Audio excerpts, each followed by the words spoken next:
Welcome to the Washdown podcast, episode number 94. And tonight, our guest is retired police officer Travis Gribble. We had a great conversation, got to learn a lot of stuff. He shared his story. And look, I would encourage everybody to listen and listen close. There are a lot of lessons to be learned, a lot of things that we've talked on the podcast about at length. But look, just watch the episode, listen all the way through. He is doing some great stuff now. And he is a perfect example of coming out the other side of PTSD. So here you go. Episode 94 of the Washdown podcast with special guest Travis Gribble.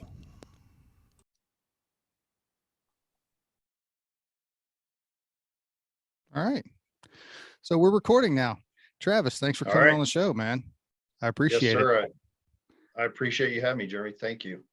So, like we just talked about, why don't we just start with a little bit about where you're from and, what you're doing. Right on. Absolutely. So, I grew up in Michigan, just lived pretty small town life, played football, baseball growing up, and pretty normal childhood. Always knew I wanted to be a police officer. So kind of followed that track. And I worked in Michigan for half my career, about 11 years, and then had always wanted to work for a really big city. So I did a search all over the country and ultimately ended up going to Mesa, Arizona.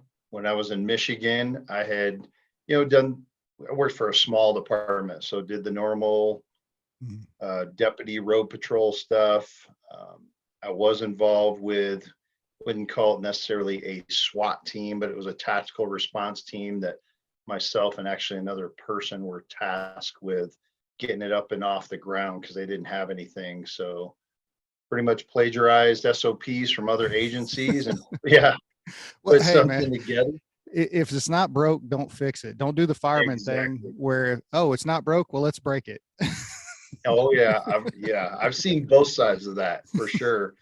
And so, we put something together. So I had the itch for that, for definitely working, the tactical side of things, and then went to Mesa, Arizona, because they had a great lateral program, much like, I think when I was doing it back in 2008, it wasn't as popular, people transferring to other departments, but now it's become, we got people paying signing bonuses, all sorts of stuff, trying to recruit people from other agencies. So it was fairly new, but they had a good program getting me some experience in the pay level and stuff. So I ended up moving my family across the country to Arizona.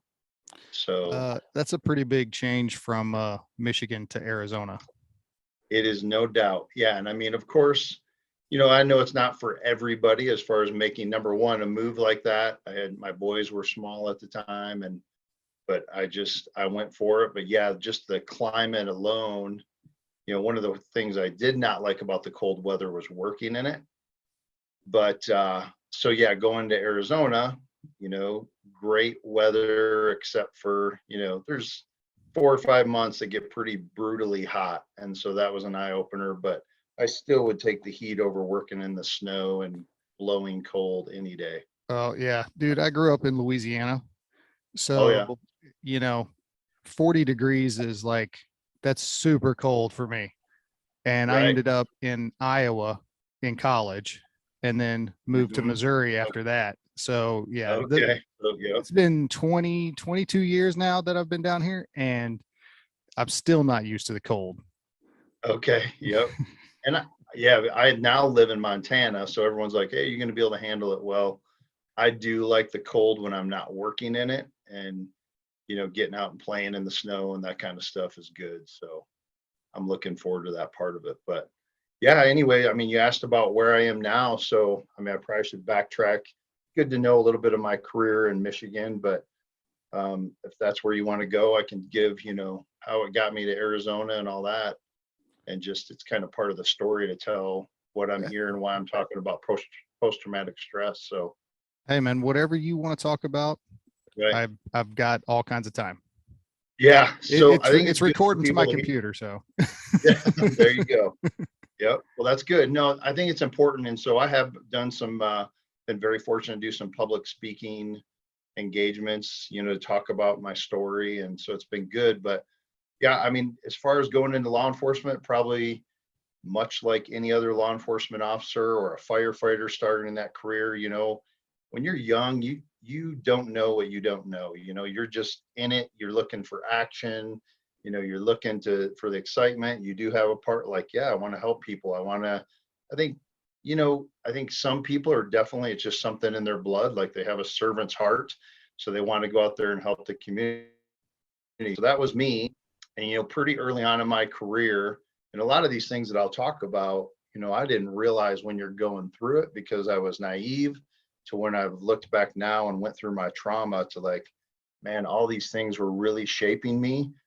And part of the thing I'm trying to do is to reach out to newer people going into as a first responder to like, it's okay to get help early on, because as I look back, like lots of these calls shaped me. But for instance, my very first call when I worked for, it's actually before the sheriff's department, because in Michigan, I put myself through through an academy, and then you're just trying to get a job so you get your licensed, certified in the state. I worked for this 1 square mile town. My very first patrol call, was a 1-car accident, and I get there, and I see the car is fully engulfed, and I'm like, that's a strange smell that I've never smelled before. And I go up there, and there's a guy literally hands still on the steering wheel, and he's, he's already deceased, but I never will forget that smell. So things like that, you just think like, wow. I mean, they don't teach you that in the academy. Like, hey, these are things you may come across, and why. Back when I was starting in 1996, talking about mental health, it was the most you talked oh about was like, hey, suck it up. You know what I'm yeah, saying? oh yeah, suck it up, And so, Buttercup. yeah. And so, I mean, you just kind of, in some ways you become numb to it, but you don't realize what's going on in your head as this career goes on. And then, yeah, once I transferred got to a bigger department, still very small, sheriff's department, within 2 weeks when I was in the field training program, 2 of our deputies, they were going after a guy on a warrant, a local guy known, and they both were shot. One of them shot in the head, the other one shot in the shoulder with a high-powered rifle. And they both ended up surviving. But like, I spent some nights just on guard duty for the officer that had been shot in the head, because the suspect had got away for a while, and we didn't know if he was going to come after him or what. But that shaped me too. Like, that was probably the real punch in the face that I always say kind of shaped my career and how I trained for it. Because, again, you hear about law enforcement. I was not naive. I knew I was putting on a bulletproof vest and carrying a gun, but you just don't think about like, hey, I could get Oh, it's shot. never, yeah, it's never going to be you. You're not going to Right. be the one. We do the same thing on the fire department, man. It's not going to be me Exactly. that gets trapped in the building. It's not going to be me that has the malfunction on my SCBA. Right. It'll be some other person, and I'll go save them, Exactly. but it's not Yeah. going to be me. And that's Right. to circle back to that whole, the preparation for coming into these career fields. I mean, that's a drum that we've been beating and talking about on this podcast for forever. And it's like, how do we prepare the next generation coming in?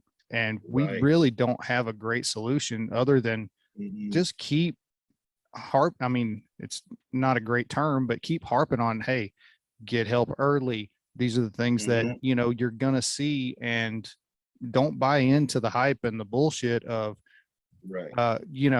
oh, if you can't handle it, then you're not built for this, or whatever, Exactly. because everybody has a limit. Everybody's got a cup Right. or whatever container you want to call it, Yep. and you can pour all the trauma you want in there, but eventually it's going to start coming out. Absolutely. And brother, I really appreciate it, because I've heard you talk about that you're going to the academy, and like, that's part of my passion, to try to get involved, because I kind of look at a 2-prong approach. Like, if I can get to, like I just spoke to last week at the Montana Chiefs conference, if I can get to the number one change agents, or at least the top couple people up there, and then get to the new people coming in the career. Like, I'm hoping somewhere we meet in the middle. I know there's going to be some people in there that have been, ingrained in these careers, or we're like, hey, whatever, I'm not going to listen to this stuff. I'm okay, screw it. But yeah, so I look at both those, like, very important to get through to them, hopefully to reach. But yeah, so I didn't expect any of this, but yeah, it just kind of shaped my career. And then I went on, through my Michigan career, working in a small area. And I also lived in that area. I have a huge heart for the smaller agencies, because you being in Kansas City and then me finishing my career in Mesa, like, I see it different, because a lot of the smaller agencies, like, they live and work in their communities to where they can't get away from these calls, And Yeah. so I would have suicides that I knew the families, fatal car accidents, whatever it may be, that it was just really hard to get away from it. And I didn't realize it at the time, but like, hey, these are all taking a toll. Like, it is Yep. not normal for my brain to walk into a house to see a person that's taken his life with a gun, and I know that person and his family. Like, that's not an easy thing, but we have to be the professional, not show emotion, or at least we Yep. think we can, and Yeah. handle the call. You know what I'm saying? Yep. I So know exactly what you're talking about.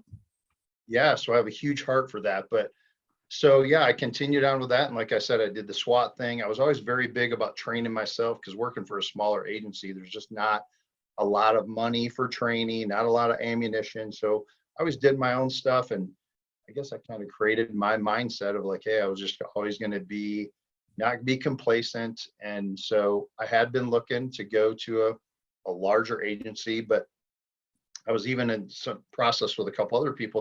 But then in 2005, again, working for a smaller agency, sometimes there's not a lot of calls for service. What we would do is the county court would put out a warrant list and say, hey, these people who live in the county, they have warrants for their arrest. So me and a couple of the guys, like, when it's slow, like, we'd go knocking on doors or try to find people that had these warrants. So we were going one night for a seemingly, and you should never say that, but seemingly, as you look from the outside, it was just a warrant for someone that had not appeared for a drunk driving arrest. Oh, so a routine, nothing call. Yeah, exactly. And yeah. I had one of those the other night. But that's the mentality. Like, you're like, okay, that's just a drunk driving warrant, man. $500. Let's go to jail and probably bond out right then. So it's a younger guy, and actually the deputy that I was with, he had grown up in that area and even knew this guy. So he's even saying like, oh yeah, this guy's going to come with us, no big deal. So we go and knock on the door, and it's a typical Michigan farmhouse with a mud room, if you know, like a mud room going into the main room. So he had come out to the mud room once we knocked on the door. Sure enough, our suspect answered, and he was not being completely compliant, like didn't want to come outside really. And he had a pit bull that was going a little crazy. And so I was what we call the cover officer. The other deputy was in front of me making the verbal contact, and then I'm the cover officer. I'm watching all surroundings, all that, watching his back. I was concerned about the pit bull, because I'm like, hey, if he comes out, he's going to be a problem for us. Even thinking he was barking so much, like, hey, if this dog comes out and latches, I'm going to shoot him, whatever it's got to take, right? Yeah. And someone appears at it was a kitchen window, just a face, but they abruptly left, like not walking away gently, like they scattered from that window quickly. And I told the deputy that I was with, I said, hey, don't know who it was, but I just saw a guy, they disappeared. Well, as we're talking, the door kind of pushes open a little bit to see this kid's hands. And then just beyond him was this ultimately was his dad standing there pointing a gun at us. So the deputy in front of me, he goes down. I kind of, crouch down a little bit over him, I guess trying to make ourselves smaller. As I'm doing that, I unholster my weapon, order him to drop the gun. He doesn't. So I shoot and ultimately take his life. So what it turned out to be, and these are assumptions because he's no longer with us, but he was a Vietnam vet, dealt with a lot of PTSD stuff. He was legally deaf and legally blind, and he took lots of sleeping pills at night. And so that night he didn't put his glasses on, didn't have his hearing aids in, had taken pills, and there'd even been other instances of acting like this. So at the end of the day, he probably didn't know who we were, he shouldn't have grabbed a firearm, not being coherent, right? Yeah. Perfect So storm of yeah, like just, exactly, perfect yeah. storm, man. Like nothing, like yeah, just I don't know why he did it. I can assume, but then that with that going on, I stepped back from trying to go to a bigger department because it actually became I was cleared from the county attorney within 7 days saying, yep, I was lawful. But then the civil disposition or civil suit took place, and that lasted for 5 years. Like just yeah, that, deposition after deposition, and back then when I was going through it, you're very angry about that. You're like, yeah, screw these people. Like I did everything right. But as I matured in my career, I realized at the end of the day, unfortunately, with our court systems, it's just business. The county commissioners, ultimately, they look at like, is it worth taking this to trial? Because in a civil suit, you only have to have 51% of the jury to say that we are responsible. And then you don't know what dollar figure. So ultimately, the county, after 5 years, ended up settling for $3 million. So not happy about that, but at the end of it, when I saw it was coming to an end, that's when I actually went to Mesa. And when I got to Mesa, I still had to fly back a couple times to finish some depositions. But ultimately, it really helped me in my career because some of my younger guys, once I promoted and went back to the street, they were getting sued for use of force. And obviously lawsuits have become even more prevalent now. So I was able, them hearing from me like, hey, I've been there. This is business. You did everything right. Let's just keep going. We'll deal with the bullshit that comes with it. And let's just keep going. Unfortunately, that's our culture right now, that, officers can get sued anytime, just like I'm sure with you guys, Yeah. I mean, I think it's probably a little bit less with us. But yeah, it's definitely happened and it's going to continue to happen, probably even more with the way, like you said, our culture is kind of, seems like it's turning. Right. So, yeah. Yeah, man. So yeah, man, I get to Mesa and all's good. I go, I had to go through a field training program again, but I was shortened. I only had to do 6 weeks because I, did what they asked of me. And then ultimately, I chose to go to one of the busiest districts, wanted to work night shift, and got the squad that I wanted working in our main, we call it our central district, which was your typical, like you guys know in Kansas City, your prostitute, drug trafficking, high crime areas. And that's what I wanted to work on, graveyards, because it was hopping. And also I liked not being in the sun. So yeah. Well, I mean, you seem a little pale, so yeah, exactly. That Arizona sun probably treats you about the same as me. Yeah, you better take care of your skin out there. That's for sure. But yeah, so that's so go ahead. Go ahead, man. Go ahead. Yeah, so I I went to a squad that was really active, and they had some guys on there that were already, at this time, our SWAT team was a part-time team. I mean, we have other collateral duties. So most of the guys worked patrol and then did SWAT on the side. And then, so I had a couple guys on this graveyard shift, and they knew my background. Like, hey, you should test for the team, which is ultimately what I wanted. And I was able to do that a little bit earlier than normal because they, again, with the lateral process, they allowed me to do it after 18 months instead of usually the 3-year period. And so I tested and made the team. And then 6 months into being on the team, our department decided to make our SWAT team full time because we were so busy, doing like 300 operations a year. And pretty much we weren't there for our patrol shifts anyway. So they might as well take us off the scheduling books. So yeah, man, that was going well. At this point in my career, I honestly remember thinking to myself and even telling, I've been divorced and remarried, but even my wife now, and I had said, man, I can't believe that I'm not more screwed up with all the crap that I've seen and been a part of, It's so, so stupid and naive, but when Yeah, I'd let you in on a little secret, man. You were, Yeah, you just didn't realize it yet. exactly. And now I know that. So like, man, I probably should have been seeing people about all this, and not that any of the calls up to that point would have taken me out, but man, I mean, just like you talked about, like your cup being full or your bucket, whatever it may be, if I was taking care of all that other shit I dealt with in my career, when I get up to the point where I tell you my story of the call that really took me out, um, I think maybe I might have been able to deal with it different. I don't know. Hindsight's 2020. Yeah. Yeah. And that's a hard one, man. That's one that you can't go back in time and, Right. really answer that question to, cause, and I've done the same thing of think back and go, if I was getting help before, Hmm. maybe I wouldn't have gone down that path. And that's kind of why we started the podcast, is try to, help guys early. Right. And maybe head off some of, the Yep. stuff that we all went through. Hmm. But yeah, man, that can lead you down a spiral for Because, right, I real think, quick. I mean, like what you're saying, why wouldn't we at least try? Like like, let's say I'd even been going to get help the whole time. Maybe the big call that I did would have taken me out, but I still like, hey, why wouldn't I try? And that's what I would Exactly. say to the new people, like you're trying to preach to, that, hey, let's at least try to extend your career. Yeah, And then ultimately, like, yes, I love that you're chosen to be a first responder, but ultimately, I want you to get to retirement and enjoy the retirement that you deserve because you have sacrificed so much. So, absolutely.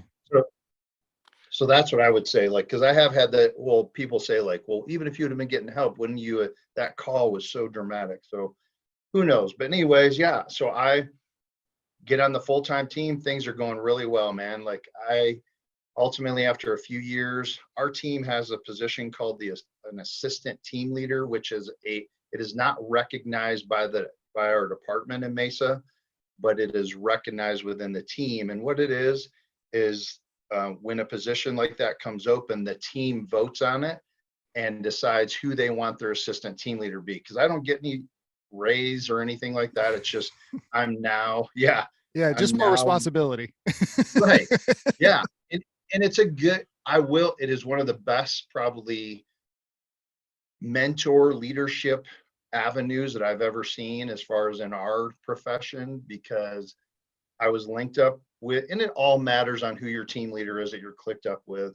Definitely, because my team leader, which was one of my biggest mentors, like he would give me the responsibilities that are usually of the team leader, because he wanted, like, okay, you go plan this search warrant, you help me with this barricade, and that gave me the basis for when I ultimately promoted. But so I did that for a while, and I think at about the 6 year mark, our team has always been, we've tried to look forward to that. If someone, as a team leader, is getting, we had 3 team leaders, if someone's getting ready to promote to lieutenant, or someone's going to retire or go to another division, we wanted to have a plan in place to bring back someone that had been on the team previously, if that makes sense, Oh, it makes as a perfect sergeant sense. team leader. Yeah. Yeah. Right. So when we see those things coming, of course, the senior people on the team be like, hey, who's ready to promote? And it's a risk, because you go promote, you have to go back to the street for at least a year. And then there's no guarantees that the team will ever bring you back. Yeah. That's So the it's same. risky, right? Yeah, that's the same thing that I just went through last year of, I promoted to Okay. captain, and once you promote to captain, you're out of your station and you're floating a district, Yep. and then you just end up wherever, and you may or Right. may not get back there, but Yep. usually you don't. So, So yeah, and I mean, I guess you have to have. I wanted to promote because I was a sergeant back in Michigan, so I knew, again, I wanted to try to promote. I'd always said that every time I would promote, and I never got further than sergeant, but that I would always be true to what I believed in. If that meant I didn't get promoted to the next rank, then so be it. At least I was, honest and true to my beliefs. Because, in politics and art, especially large agencies, oh yeah, there's a lot of it, right? yeah. So, The lighter color your shirt gets, the more oh, politics you got to play. oh man, crazy. So anyway, so yeah, so I said, okay, I'm going to promote. So me and a couple other people put in, and not because I'm smarter than anyone. I'm just a great test taker. Plus, I knew the right people to talk to. I tested number one. And so this was in the fall of 2015. So the fall of 2015. And so when that goes on, I think we ended up having, man, probably 20, 25 people on the promotion list at that point. And you know how it goes coming from like an agency like yours, like you can look forward to see everyone in the sergeant's rank. Okay, Mm-hmm. who's about ready to retire or who's about ready to promote to lieutenant. And so Yep. you could kind of gauge, when you were going to be called up. Yep. So I was planning right after the first year. So that would have been January-ish of 2016. I knew I was probably going to get called up. And you're not promoted at that time. You have to go through a training program, which is called the STEP program. And Okay. it's literally, they put you with a senior sergeant, and some people, it's like, hey, how do you handle what we called hot calls, like going to an emergency call, person with a gun, person with a knife? That stuff came fairly easy to me because all the SWAT training that I'd had, like that was a no-brainer for me. But I needed to learn how do you do scheduling? How do you prove sick time? The administrative Yep.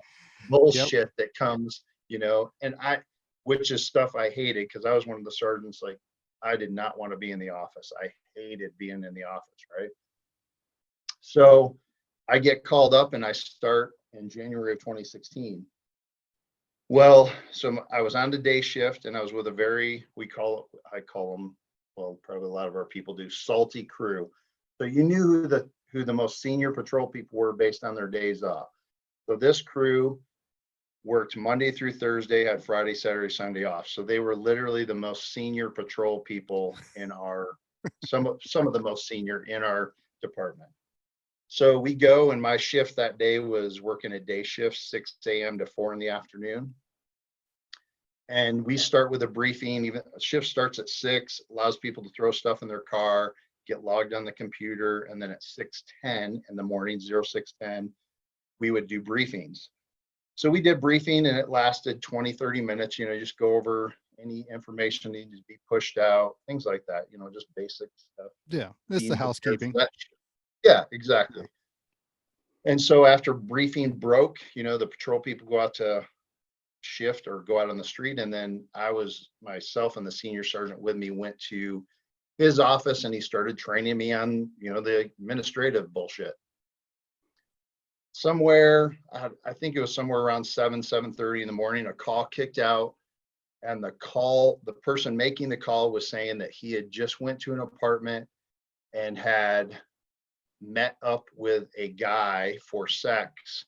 And when they were done with their act, the person living in this apartment said, I have a little girl, if you're interested.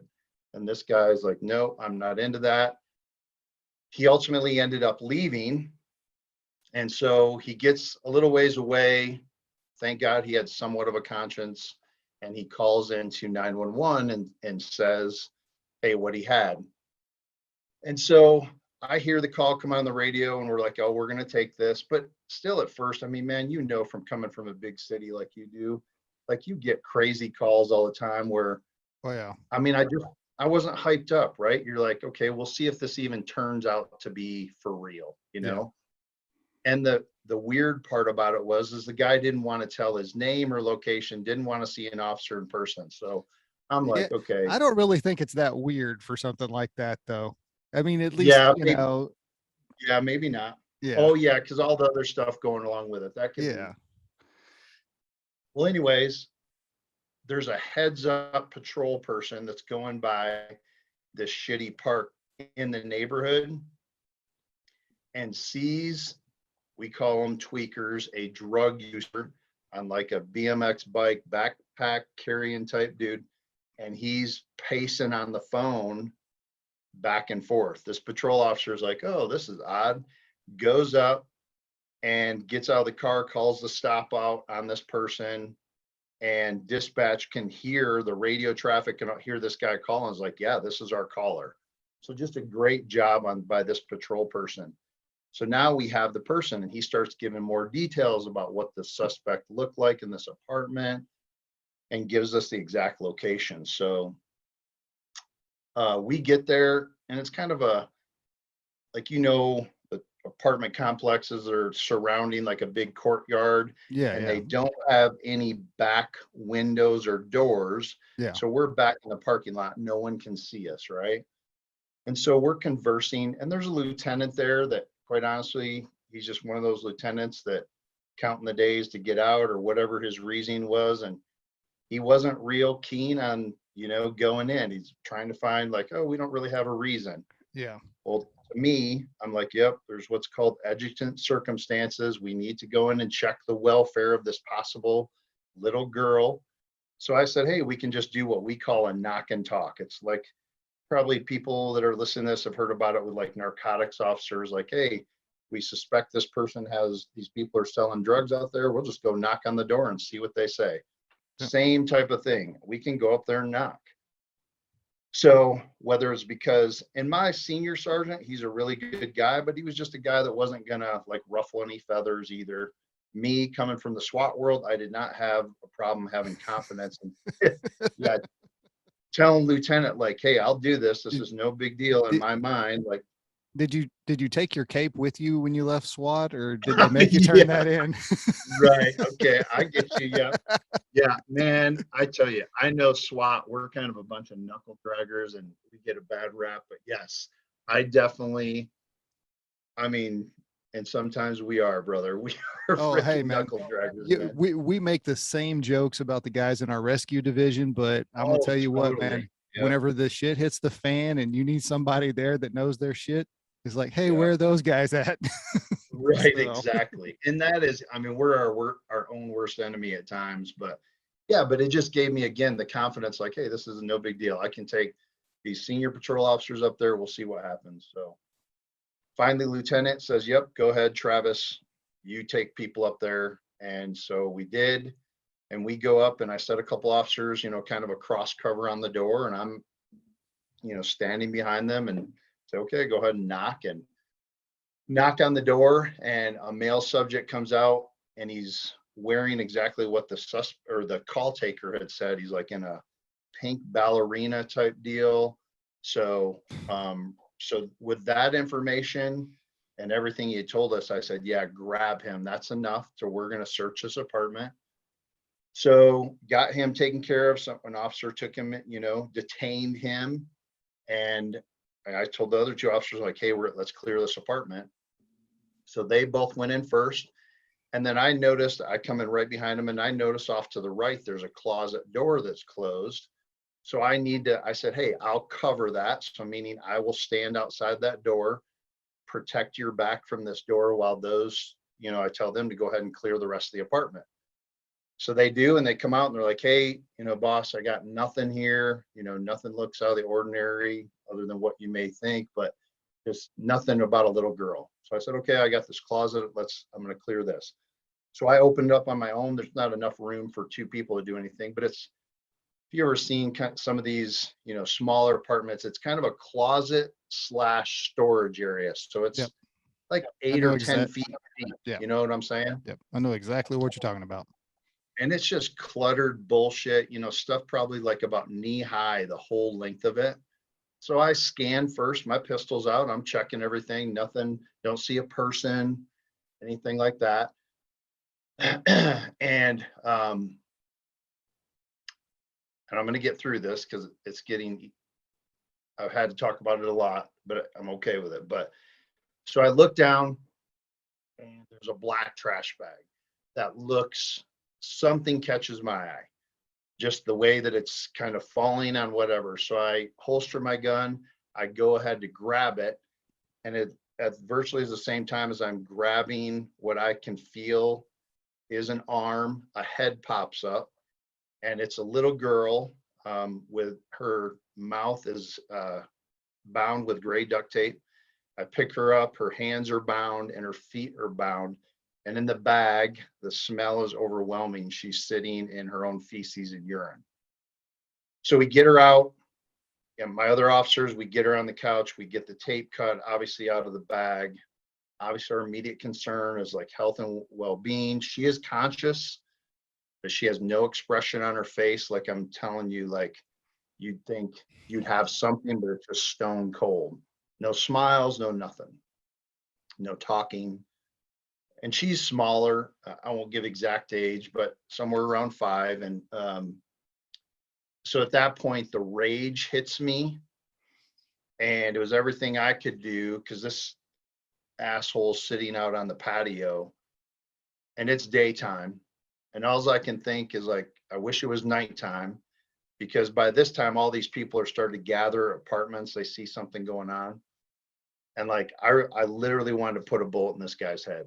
Like, that's the feeling going through me right now. You do not deserve to live. Yeah, And I got that same feeling going through me right now. right. 'Cause And that's how it's soul shocking. Like you don't, we're obviously, we're in a world where unfortunately we know these things happen, but then to experience it is like on a whole different level. So at this point, the senior sergeant that's training me, he's got to check out. Emotions hit him. So thank God I was given the strength somehow to just buckle down, and like now we had a scene to take care of, right? And if you can imagine, I mean, you've been, again, you working for a big city fire department. Obviously, the medical personnel that come in, we have to call a team of detectives in. Commanders are coming because now it's starting to push throughout the city what we have, And so within any major scene like that, my first, like, I knew she was being taken care of. Fire and EMS were in there. I knew we get along great with Mesa Fire Department. I love our people, like they're amazing. And so I knew they were squared away. I knew they were going to take care of her. And I knew I had a couple other officers dealing with her. Well, then with a major crime scene like that, we have to then give a brief to the detectives arriving to tell them what they're about ready to walk into, right? And if you can imagine, I had 4 or 5 detectives stand in a circle. I'm briefing them. And as I tell them what I found, they're all writing. And just to explain the soul shock, like they just come to a stop and they literally all look up at me. Because I think when you hear that again, like we all know that these things go on, but now you know that you're going to be a part of something like this is just, I don't, again, they didn't train me in the academy, right? Exactly. Like they didn't tell me like, hey, Travis, you may have to deal with this at some point. So then, yeah, man, the scene just goes on from there. I end up going to the hospital. They obviously take her to the hospital, and this is a big city hospital in our city, to where, I mean, the trauma ER, like these are seasoned ER people, right?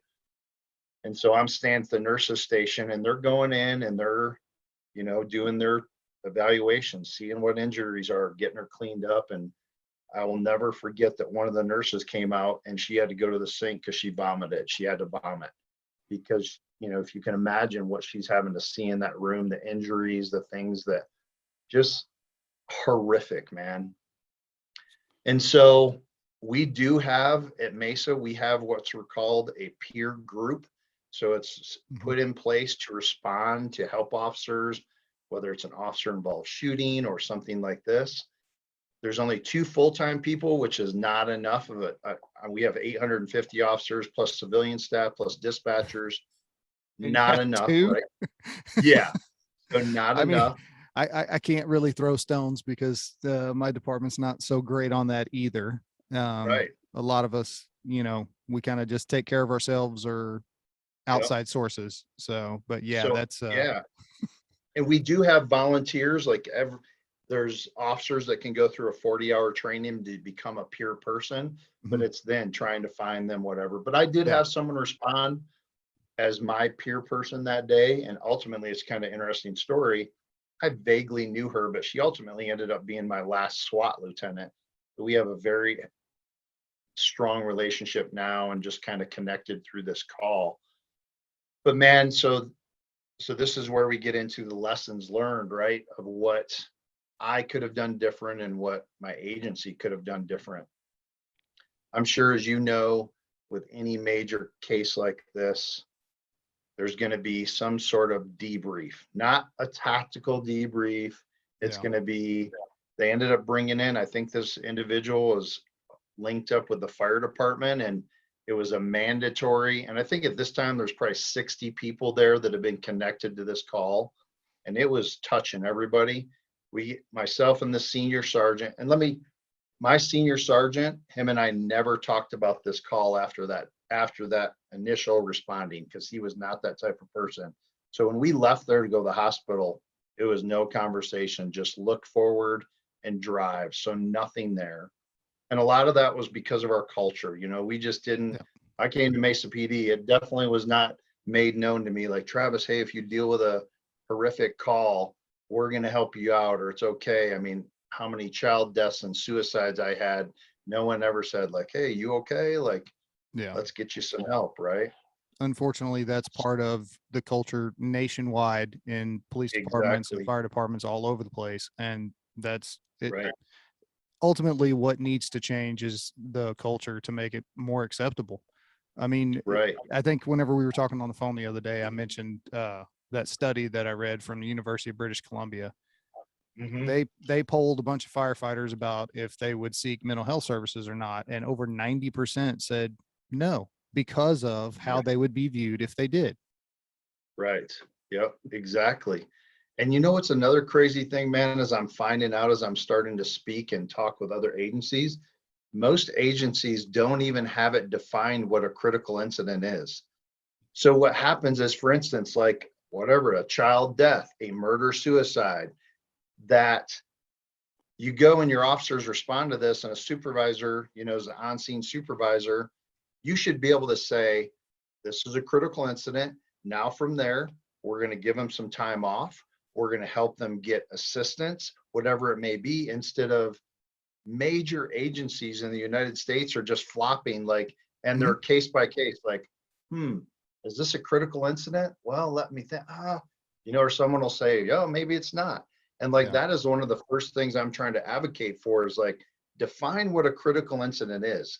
Yeah. Take it out of the hands of the officers, the firefighters' hands, and Yeah. even the supervisors' hands. Of like, nope, what's about to happen. Have an SOP. Have an SOP. Yeah. Or a gag or a gog or whatever you want to call it. Yeah. And I guess I was just dumb to think how that seems now, as I look where I'm at, it seems so simple to me. And again, I'm not talking a 3-man department in the middle of Montana. I'm talking major metropolitan. Mesa PD is the 35th largest agency or city in the United States. And they didn't have critical incidents defined until recently. So it's like, man, it's just, but anyway, so we had to go to this mandatory debrief. And man,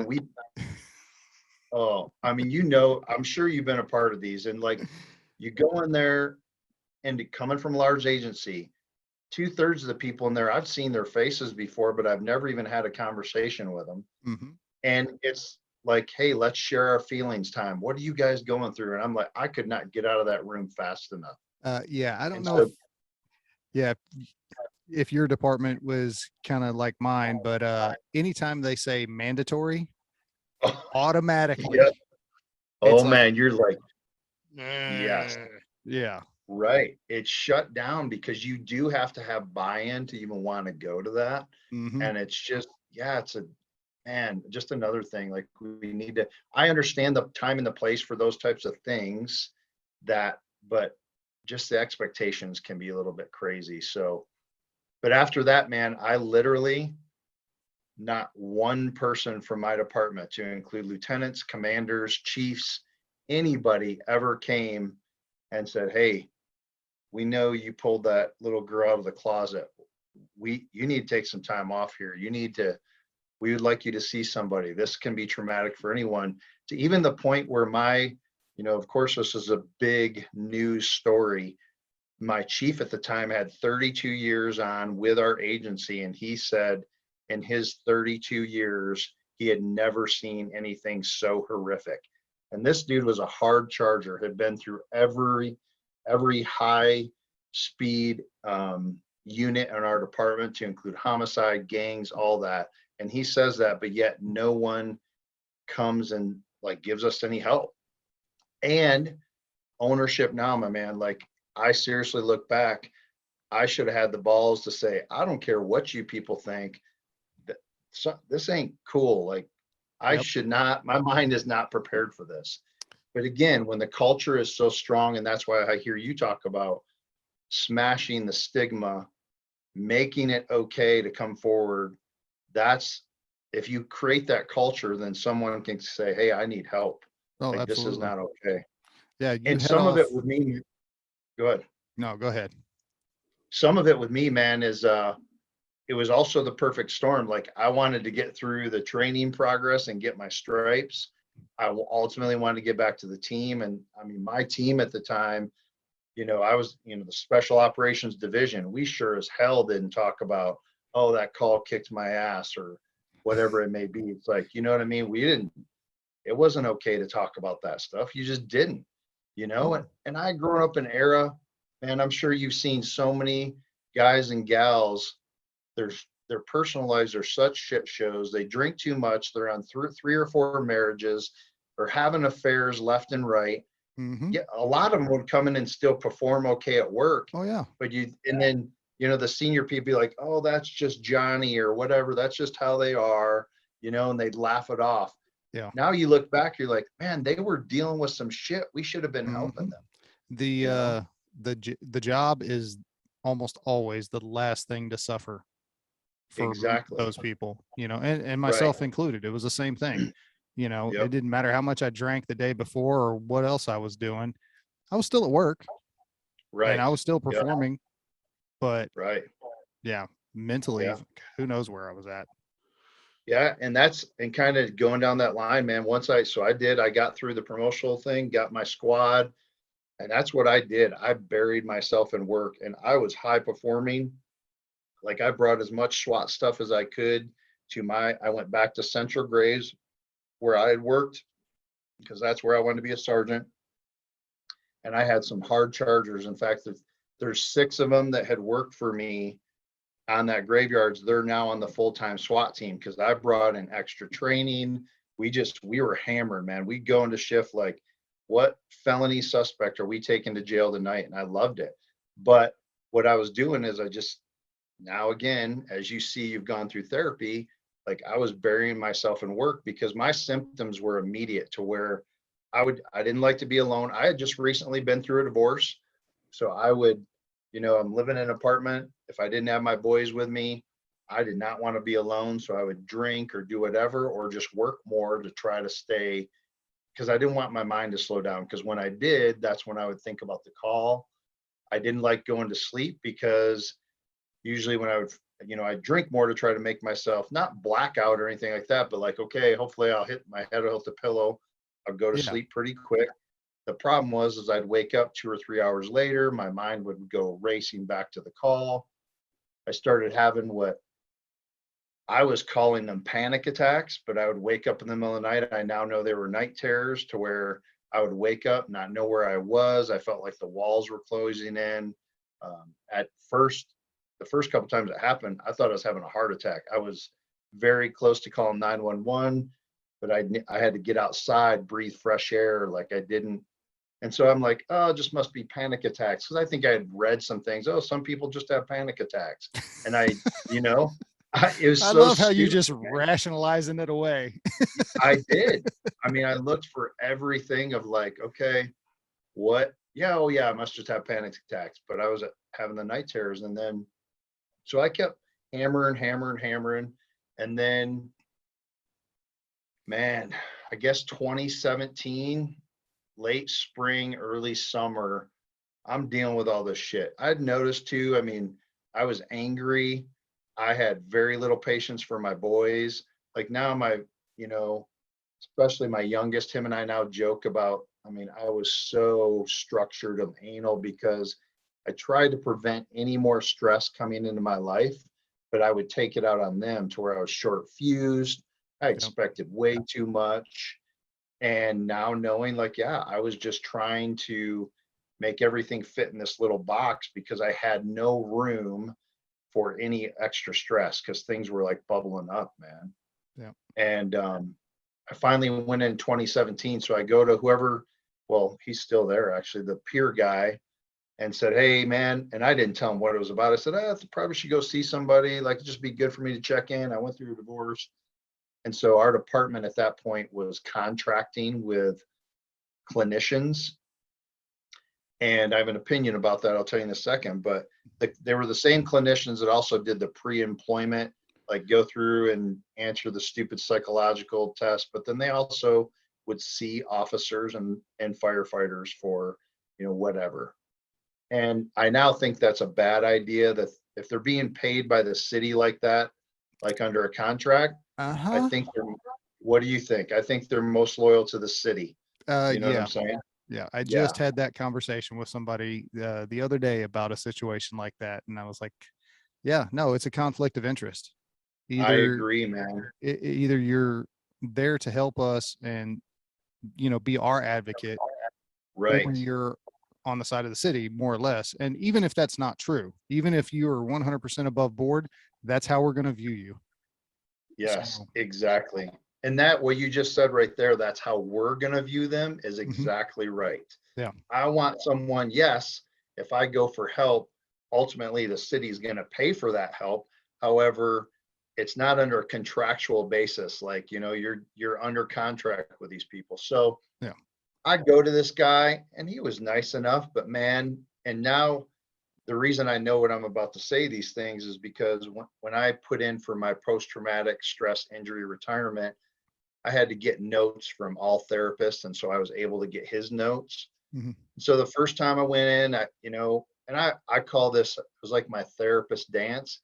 I didn't trust therapists to begin with. My only time in law enforcement I ever had any, um, contact with them is when I got in that officer involved shooting. It was the typical, like, "Oh, you got to go see this guy," and they Yeah. have to say you're good to go back to work. And it was, I mean, totally rigged on my part, rigged on his part, whatever it may be. Yeah. And this guy was like, I said, "Hey, I think maybe I'm drinking too much." And on his notes, I see, told him not to drink as much. Literally, those are the words he said. Maybe a little stressed at work. Okay, well, try not to, take the calls home. No real, suggestions for therapy. In fact, on his forms, there's all these boxes: recommend EMDR, recommend cognitive behavior therapy, whatever it may be. He didn't even check any of that, right? And then it wasn't even, "Hey, I'd like to see you in a week." He said, "Hey, come back when you need me." Okay, so I walk away from there. I'm like, well, shit, I must be okay. It's bullshit, man. And Oh, I can laugh about it now, but man, when I saw these notes the first time, I was pissed. I'm like, this guy, like, how many other people did he do this to? And actually, I do know now there were some other people that had issues, like, hey, this guy isn't putting in the time and effort. mhm. And so then I went on a little bit longer, and then it starts getting talked about me going back to the team as a team leader. There's going to be a position open. But on patrol, I dealt with some pretty major calls, like a couple murder suicides involving kids. And I had never, like, I could literally walk into those types of calls prior to this call with Ruby, this little girl, and I could be like, yep, no big deal. Blood, all that stuff never affected me. But anything with a child, I could go handle the call, but then I couldn't wait to get back in my patrol car. And I would just, like, I'm thinking about that previous call in 2016. I'm not okay. I would go home. I couldn't sleep.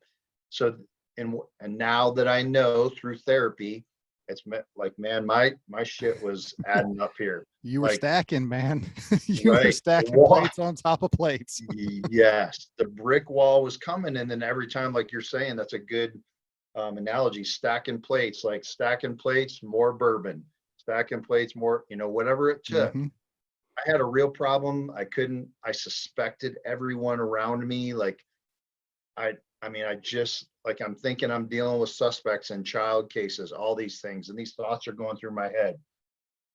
I'll tell you, man, suicide was always an option for me. I was never one that was like sitting there with a gun to my mouth, but I would go pick up my gun because I always carry off duty, or putting my gun in the holster for shift. I think, like, yep, this is how I do it. And it wasn't I've later found out that that's very common in our profession.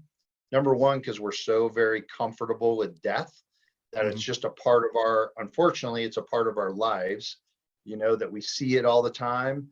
And like for me, there was no mystery with firearms. There was no mystery. Well, what would it look like if I did this?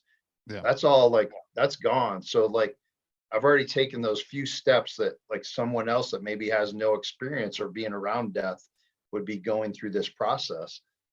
And I later found out that's actually very common with like someone going through something in our profession or a military, a veteran or something like that. Like, yep, this is the mystery is gone for us. So Yeah. it's an option. Yeah. And I would always know, like, yeah, if I can't make myself better, oh, I could always do this. Yeah. And so obviously not good. But again, high performing at work. No one knew. I'm getting brought back to the team at this point, and I even kind of sold myself, okay, I won't have to answer or deal with these patrol calls, right? And thinking, oh, it's gonna be okay. Yeah. And Yeah. then I and that won't was have to do just patrol calls. I'm just gonna do right. really like cool Hostage SWAT rescue. shit. Yeah, Yeah. hostage rescue Mhm. where, don't shoot the hostage. Exactly. Yeah.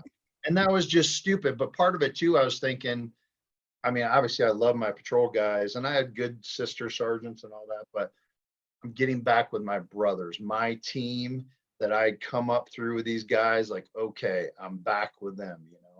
I felt like almost a security, a safety blanket. Yeah.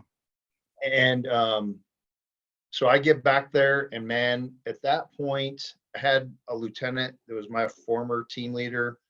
He was a really good dude, or is a really good dude, but he was on his way out. And then that female lieutenant that I talked to you about on patrol, she comes in. And there's only been a couple times on the team that we've brought a lieutenant in that had no SWAT experience. Both times we've been fortunate. They both were amazing. And she was no different here.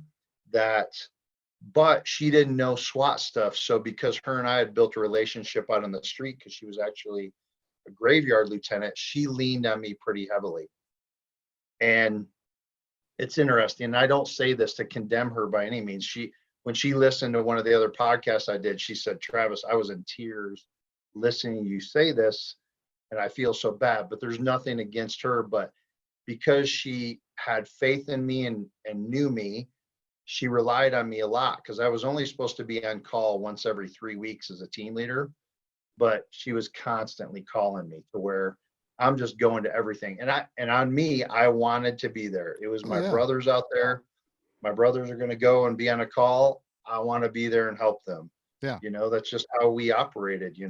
Just like, I mean, I'm sure with your crew, if you're on a day off and they get into something Oh yeah. terrible, or you're like, shit, I wish I had been there, Yeah. you If I'd have know? been there, I could have done this, or maybe I would have saw that, Mhm. or yeah, dude, I mean, I know Yeah, exactly what you're talking about.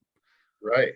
But what it did for me, unfortunately, is it pushed me even more, giving me an avenue of like, okay, if I work nonstop, I don't have to deal with this shit, right? Yeah, and that's totally Well, during this, sustainable, by the way.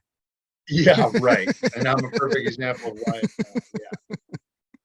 Well, I ultimately went to that other therapist 2 other times during this time because I kept going back, and every time it was funny, man. As I look back now, I was giving him a little bit more information each time.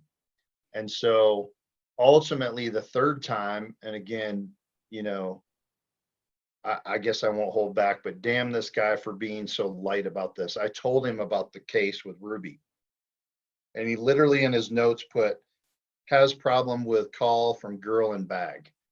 And that's all it was. So I literally gave him the details of this call, and still again, no, like, to me and talking to my now therapist, she, like, that's a red flag. Okay, we need at or minimum cognitive behavioral therapy. We need, and then she would have said EMDR, all this stuff. Yeah. Like, you got a problem here. But again, so I was finally, to be quite honest with you, the middle finger towards therapists, like, screw you. Well, also during this time, I had then met my wife, who is a Mesa officer, and ultimately we ended up getting married. And she worked she had been on patrol, but then she ultimately gets a position with as a detective with internet crimes against children. So very just nasty stuff. She'd also worked for Seattle for a while, and she had done it up there, but they were at the time the only unit in our agency that they were required to go to quarterly checkups with a therapist, which I commend them, right? Yeah, They needed to be doing absolutely. that. Yeah.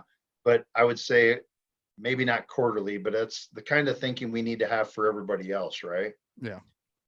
And they, it's funny, just all these connections, man, just amazing. And like, yeah, we don't believe in any of this coincidence. Like, I believe God was in charge here, but um, ultimately, her unit had been seeing that same guy that I had been to, and they did not like him. They're like, nope, this guy's worthless.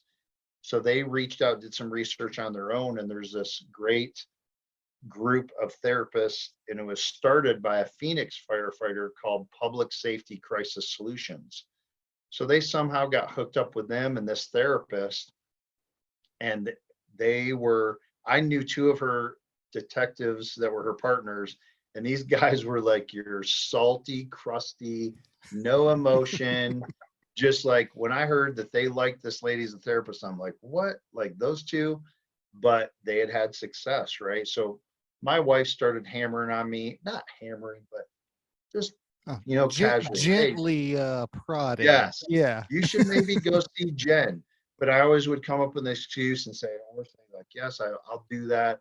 But man, I could always give an excuse of like, hey, work's too busy or whatever. But well, then in 20, I guess the fall of 2020, and we had some pretty, and I can say this, we were a very high operational team, had some just intense calls, hostage rescue with kids that we saved.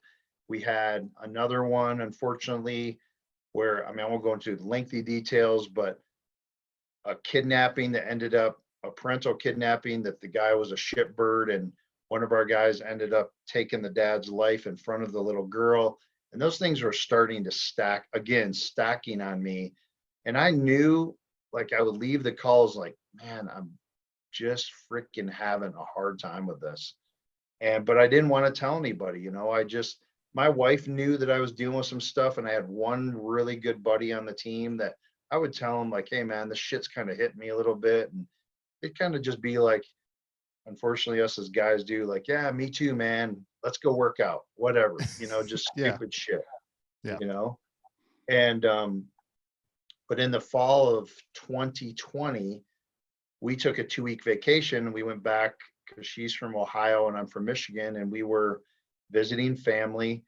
And I went to visit this guy he was a big role in my life because my dad wasn't around much from when I was like 18. And I was hanging out with him one night, and I broke down telling him about this call from 2016. And he's not a law enforcement officer, not a first responder. He's like, hey man, like this seems pretty significant. Like I broke down, like bawling like a little baby. And I said, yeah, you're right. And I ended up telling my wife, and she's like, yeah, you really need to go see Jen. And then we went back to her place in Ohio, her family's place, where her mom was having a retirement party, but she has a lot of law enforcement in her family. And there was a local PD guy there that I had become kind of friends with. And I'm sitting out in the backyard telling him I lose it again, just like, what the shit, man? Like, and he's like, Travis, don't know you, but this seems pretty significant, man. Why don't you go get help? And it was enough for me that I even called that female lieutenant from my vacation, said, and her name's Diana, but I called her D. I said, hey D, how you doing? And she knows all the call. Obviously she was there for Ruby. I said, hey, I'm just struggling, had a little emotional breakdown. I'm going to go seek some therapy when I get back. And I said, but I got to know you're not going to take me offline. That's what I was worried about. Like you're going to, and again, Oh yeah. man, what does that tell us about our culture? Like I had to call my lieutenant from vacation to say this because I was worried, how's this going to look? I don't want to lose this position. And she said, and again, she maybe regrets this, but she's like, you're good. Just go get help. It'll be good. And she even told me, she said, I still struggle with that call. And So ultimately I go back. I literally, man, I kept putting it off, and some more big calls take place. I'm like, I'm pretty much running on empty at this point. My wife is like, hey, it's your day off. Why are you going to work? Why are they calling you? So shit's just starting to add up. And so we jump through to like end of January, 1st of February, and I finally make an appointment with Jen. She's my therapist. This is the one that my wife and her unit have been going to. Yeah. And so we get it scheduled for March. And because she's super busy, man, like they're obviously have crisis calls coming in, all sorts of shit, right? Yeah, my wife is a therapist, and that's her clientele as Oh, well. no shit. Police, fire, Oh, and veterans. oh So I man. know all about it. Man. So she gets it. Yeah. Yeah. Like every week it seems like, holy shit, I'm not, this is not bad. I'm just like, if people only knew how Mhm. many people were like, hey, this is crisis, we need help like right now. Yeah.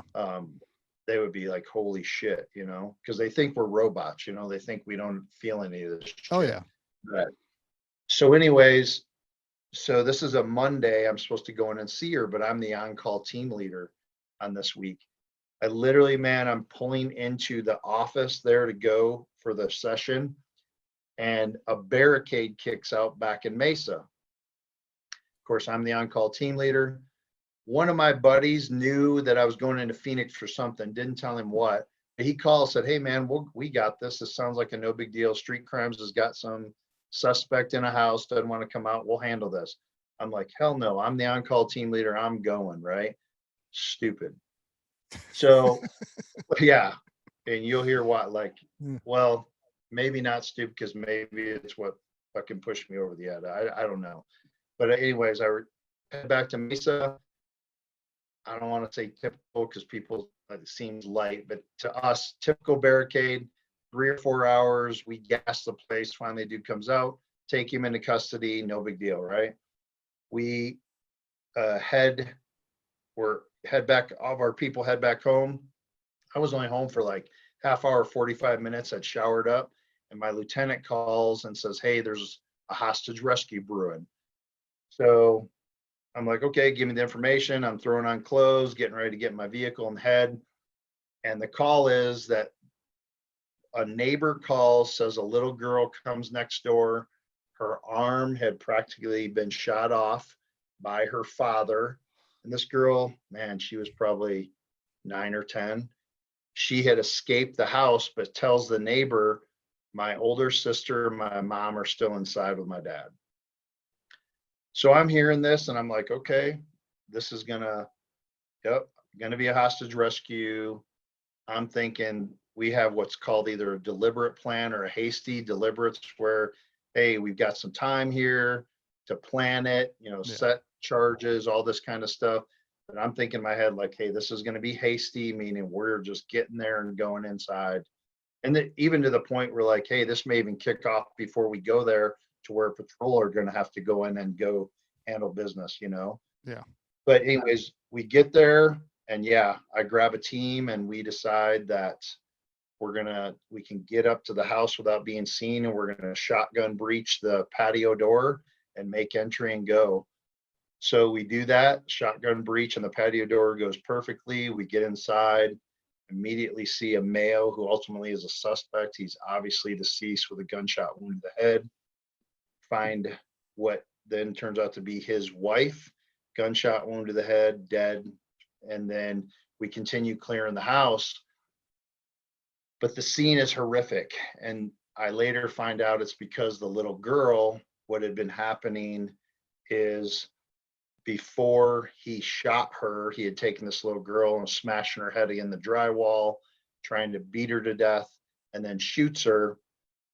She ultimately plays dead to where he stops. But she had been trying to sneak out of the house, so she's got blood everywhere. There's handprints on the wall, little prints, footprints. So it's just horrific, man. And like, we're having to work through this, and then we get upstairs and we find her 18-year-old sister, and she's shot in the head, dead. So just I mean, just punched us in the face. Like I had a senior guy right then, like he's losing it. And he had, a girl that age. It just hit home. I had some younger guys in there where I'm just thinking, like, shit, man, you guys just had to see this. And for the first time in my career, we're weird. Maybe you guys are like this as firefighters, but we do this sadistic shit of like, oh, even if you don't have to be there, oh, go in there and look at this scene, new guy or Oh whatever it yeah. is, you know? Hmm. And I now would tell people, like, if you don't have to see that shit, don't do it because you want to leave space. But it literally is the first time in my career I come out on the porch and like other team members are getting ready to try to walk inside. And I'm like, get the fuck out. Like I wouldn't let them in and I shut it down. And I'm really so thankful that I did that.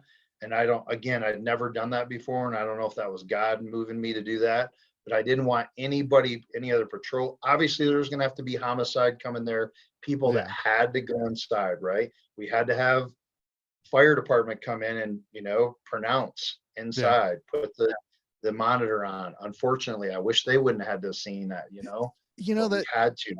and that's something that I mean has always kind of tripped me out a little bit, especially with those that are that obvious. Of Yeah. why can't you guys say, "Yep, they're dead. They're missing most of I, their head." That brother, I have asked that before and they're like, nope, we have to do it. And I'm like, man, and that's a good point on your side. Like, could there be new criteria to say, do we have to have them? Because these were obvious deceased. yeah, Like, but you still have to come hook a monitor up. But yeah, I don't know, man.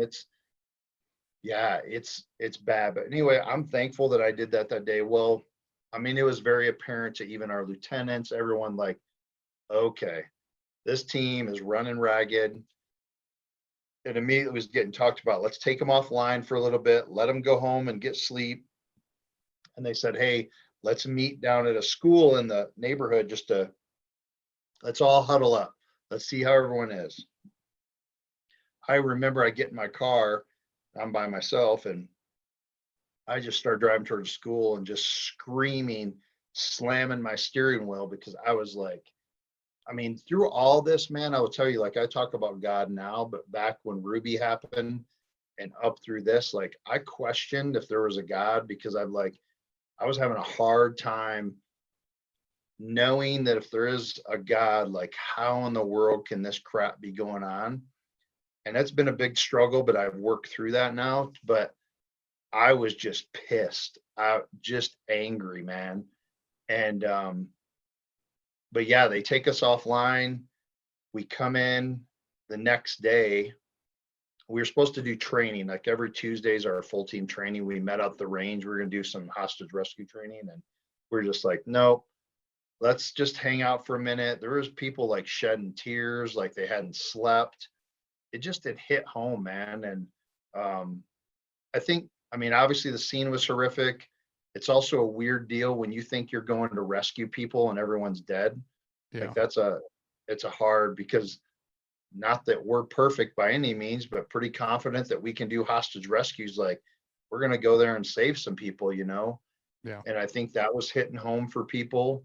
And and then so we end up just going back to our special operations division where our offices are, and we have a private area where it's just one whole floor is just for the SWAT team. We're just hanging out. And I will tell you, so I hadn't given you this, but during this whole time back with the team, like remember how I said when I told myself if I ever promoted, I was always going to be true to who I am. yeah, Well, internal politics, man, like all during this time, like I'll butt heads. I don't really care what your rank is. I will respectfully, if I think things aren't being done correctly, like I would always say, like, hey, this isn't the safest way. We need to do this, or if I hated the thing, well, that's just how we do it. Well, why do we do it that way? And I would be the one that, and I was just a real advocate for my people. Like I felt as a sergeant, like they can't go and talk to a commander and say, Commander, why are we doing this? I can, as a sergeant, I can go, hey, can I request a meeting? And so I was butting heads specifically with some people in my chain of command, all the way up to the assistant chief. I had heard rumors of like, hey, Travis, you got to calm down, not say these things. I'm like, hey, I'll have a conversation, but I'm going to stand up for what is the right thing to do. And this is just a good point to remember. I think as people listen to this, I always found I had a lot of administrators that say like, hey, you just need to let the internal things go. Like that's no big deal. Like it's just part of the job. I see a lot of the internal stuff, man, that weighs to the whole and the whole It, scheme of things, right? well, yeah, it taints the whole culture. And that's whenever It does. you get into that conversation about leadership. And Right, man. good leaders want the people that they are responsible for, that they are leading, to come to them and tell them what the hell's going Yes. on the street level. Yep. Because you can set up there in your, I don't want to call it an ivory tower, but you're out of It touch is. with what's going on, what Yep. your people are dealing with on the day to day. Because Right.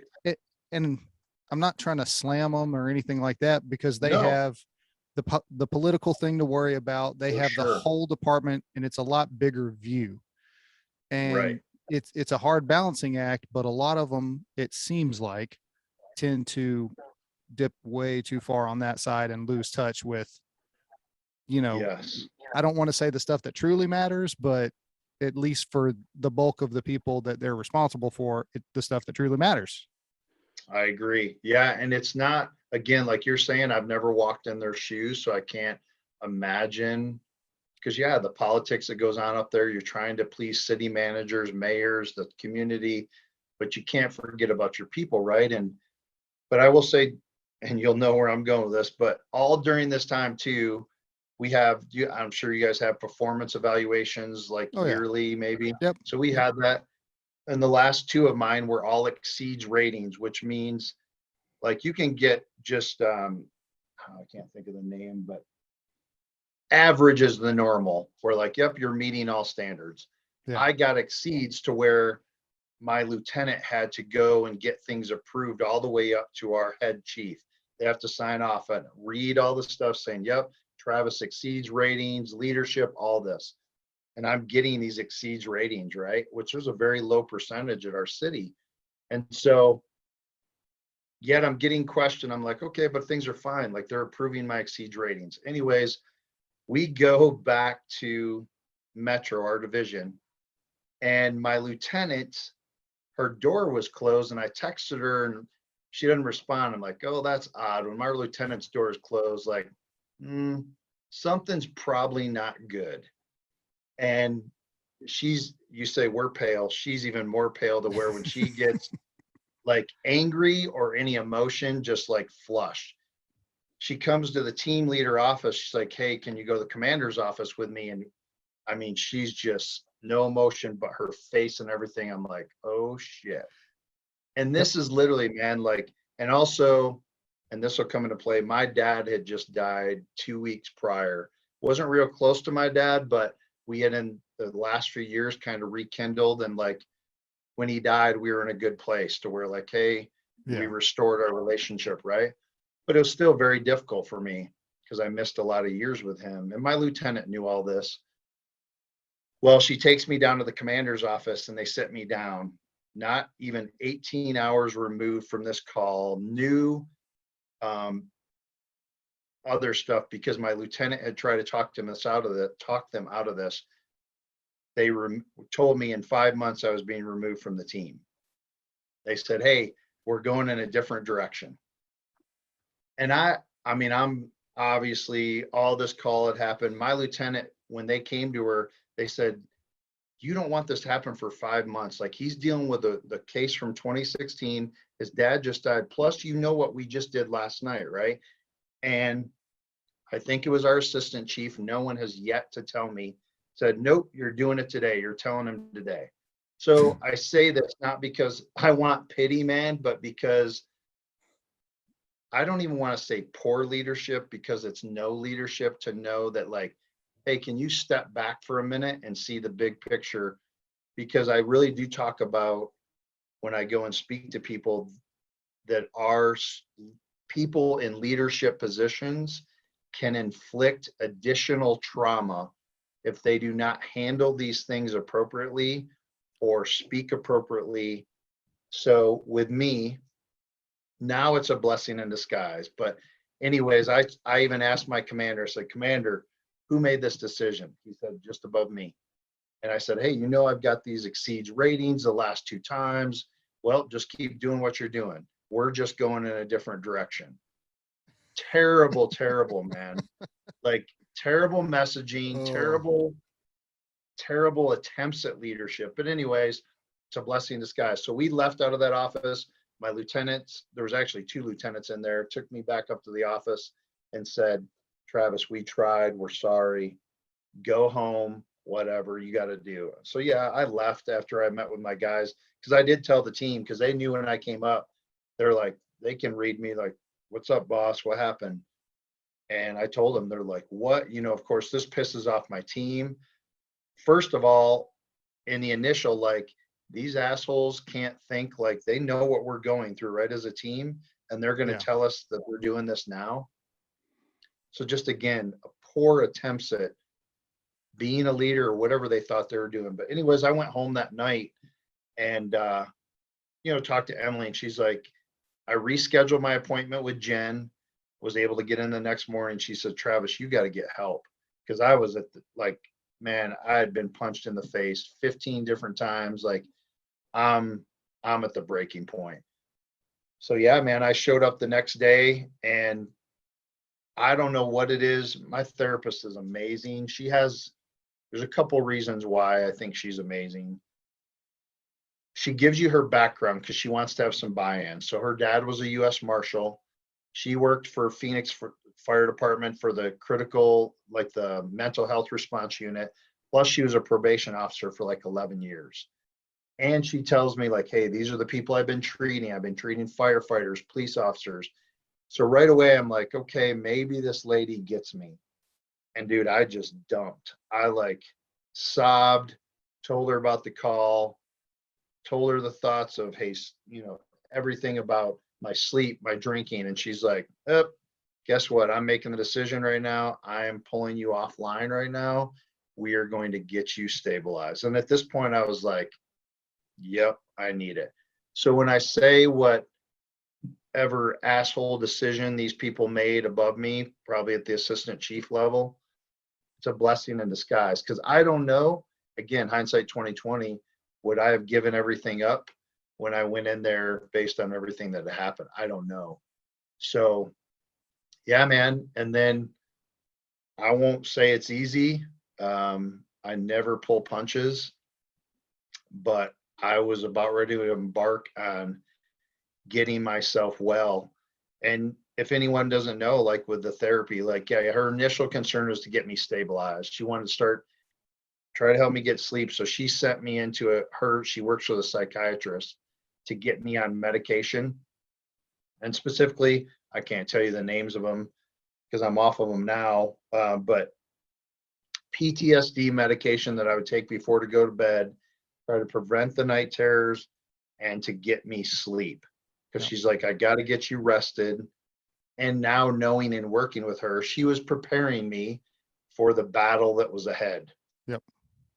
So again, very, very calculated and how that's why a good therapist, if they're doing things right, like this is a process, right?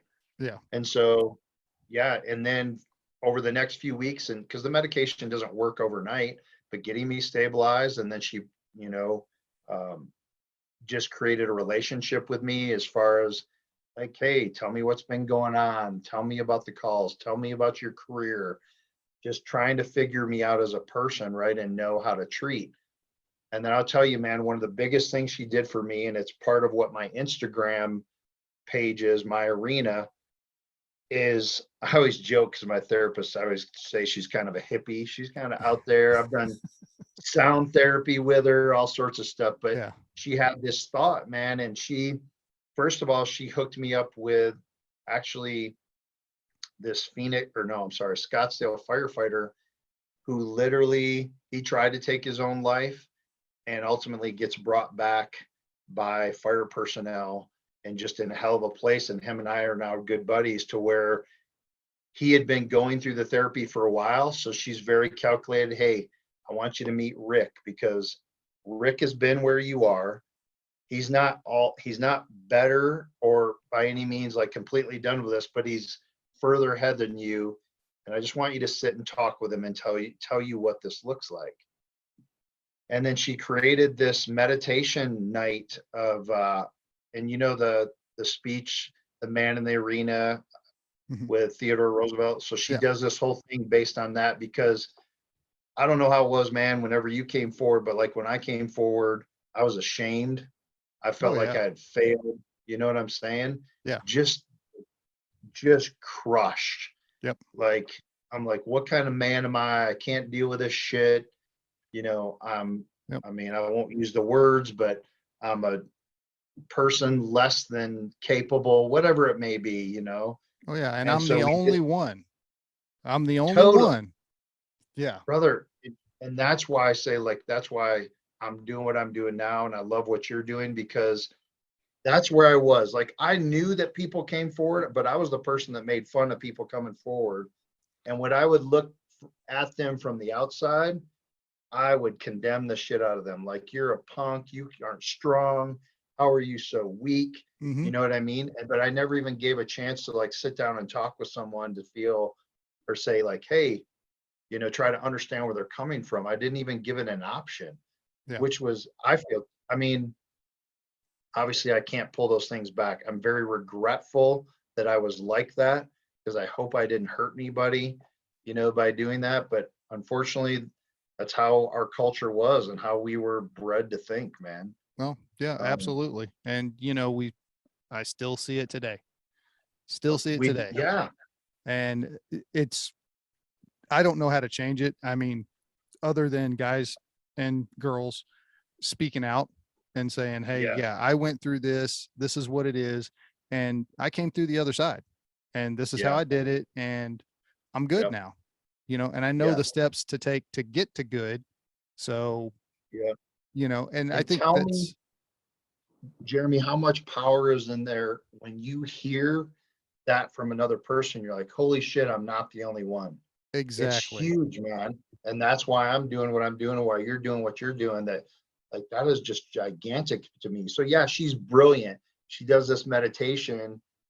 And again, what's another thing that's cool about her, she's like, I won't ever pulling punches. If you aren't following my program, I'm going to tell you, stop screwing up. I'm going to meet with your family and tell them this is what he's got to do for therapy, all this. So I really appreciated that. But that night gave me, not that I was better. They're like, oh yeah, I'm good. I still was dealing with the shame and all that I was inflicting on myself. But I had this little bit of a thing in my head of like, hell yeah, like, and this is not me patting myself on the back, but in my opinion, I have a little bit of street cred because I've been through some shit. I've worked on a very high operational SWAT team. I've done some stuff to where if you want to come and talk to me about, you're less of a man or whatever, like I've done all the shit you guys have done. But now, like, once I came forward for help, and going through, I mean, I eventually got to EMDR therapy. That's some hard shit.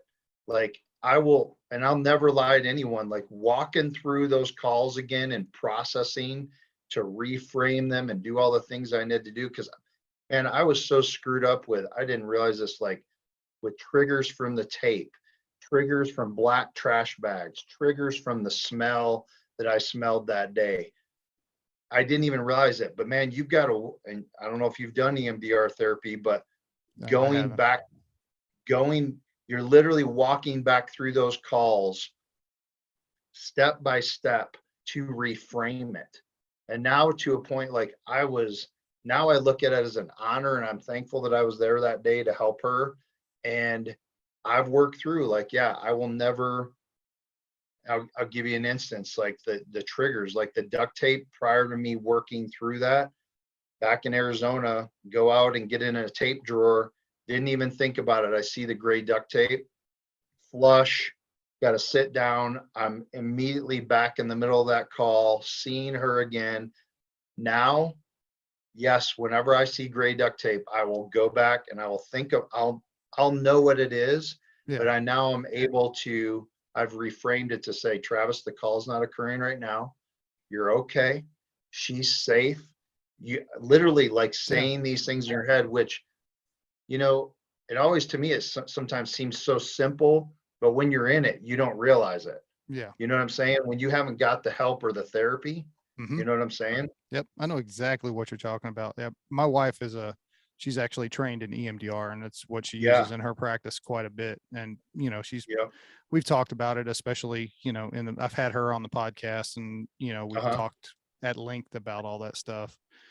But Yeah. yeah, man, it's definitely being able to reframe and get those emotions away from the memory, and Totally. Yep. that's that whole, whenever she was getting you to get your sleep cycle back on and your Yes. circadian rhythm back on, Yep. that is so Right. important. And in our, chosen professions, sleep cycle does not exist.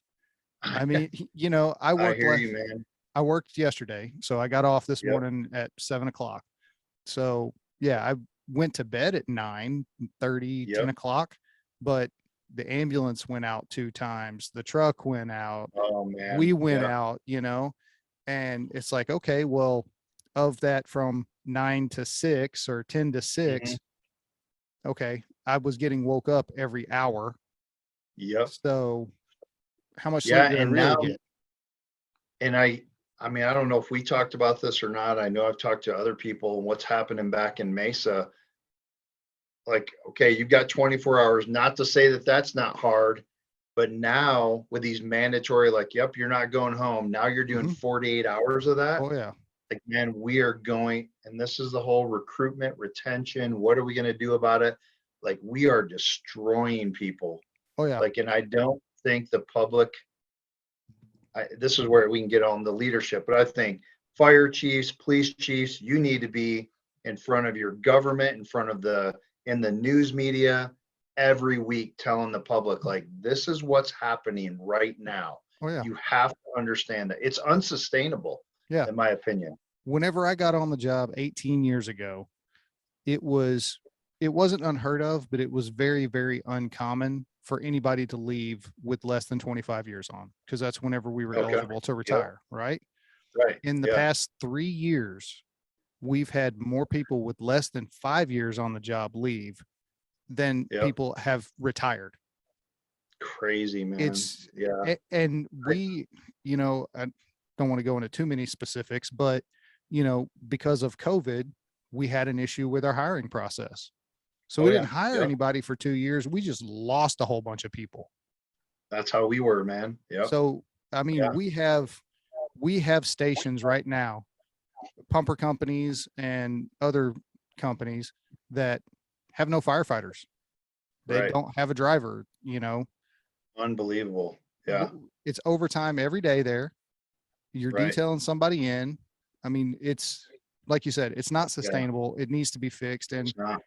our leadership is trying to fix it, but we're so far behind, Yes. so far behind. And then if you take that even a step further, get back to the mental health conversation, the fire service, and from what I know about police in my area, they seem to be a little bit further ahead than Hmm. the fire departments are. Um, Okay. we're 20 years behind where we need to be Yeah. as far as with peer Mhm. support and therapists and resources Okay. and all that stuff. It just, we're dragging our feet, and I don't know why. Yeah. And seeing that's interesting because by us back in Mesa and Phoenix, the fire departments were always leading the way. Like we would always piggyback off them, like, hey, they're doing this new thing. We need to do it.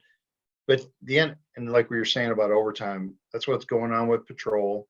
Like Mhm. and the problem is these young kids kind of soak it up because they're like, oh, I can go buy this new truck. I can do this and that. Mhm. And a lot of that is like, I mean, we can get into what I think about. Yeah, you see these guys that are constantly buying this, that, doing this project, spending this money because you don't want your mind to slow down because you're dealing with shit at work. But yeah, Yeah. it's overall, it's just not sustainable, man. And I don't know what the answer is. But yeah, so I embarked on therapy full on. I was off work. And I would suggest this to anybody, I had set up, I was doing FMLA, but there's only so much time on that and you're burning your time. Yeah. But I paid for short term disability. And so I did apply for that and was able to get that. So I was getting my pay and I was going to therapy 2 times a week. and just hardcore, man. And the MDR therapy, like, yeah, when you come out of there, it's exhausting, even to where Emily and I, my wife, we had to come up with a plan to where, and she is amazing. She's been so supportive. But when I first started, like when I'm leaving, like, how was it? Are you okay? Like, but we had to come up with a plan. Yeah, right. To Yep. say they want to know, right? Because they love you and they want to see what they can do to help. But that wasn't healthy for me because I didn't want to talk right then. I literally felt like I'd been in a fight. I'd experienced that call, and I would say, "Hey, so this is our way we're going to do it. When I'm out of therapy, I will say, I'm okay. I love you. I'm on my way home." And she would know, okay, I love you too. And that was it. So we had to establish these rules. And then, I kept pushing through, and I don't know, man, at probably the 5-month mark, my psychiatrist and my therapist both started talking to me about what are you thinking about extending this career? Because the difference with, and again, this is why I advocate for getting help immediately. I had spent 5 years with this call just in my frontal lobe constantly, and it was cemented Yeah. pretty hard.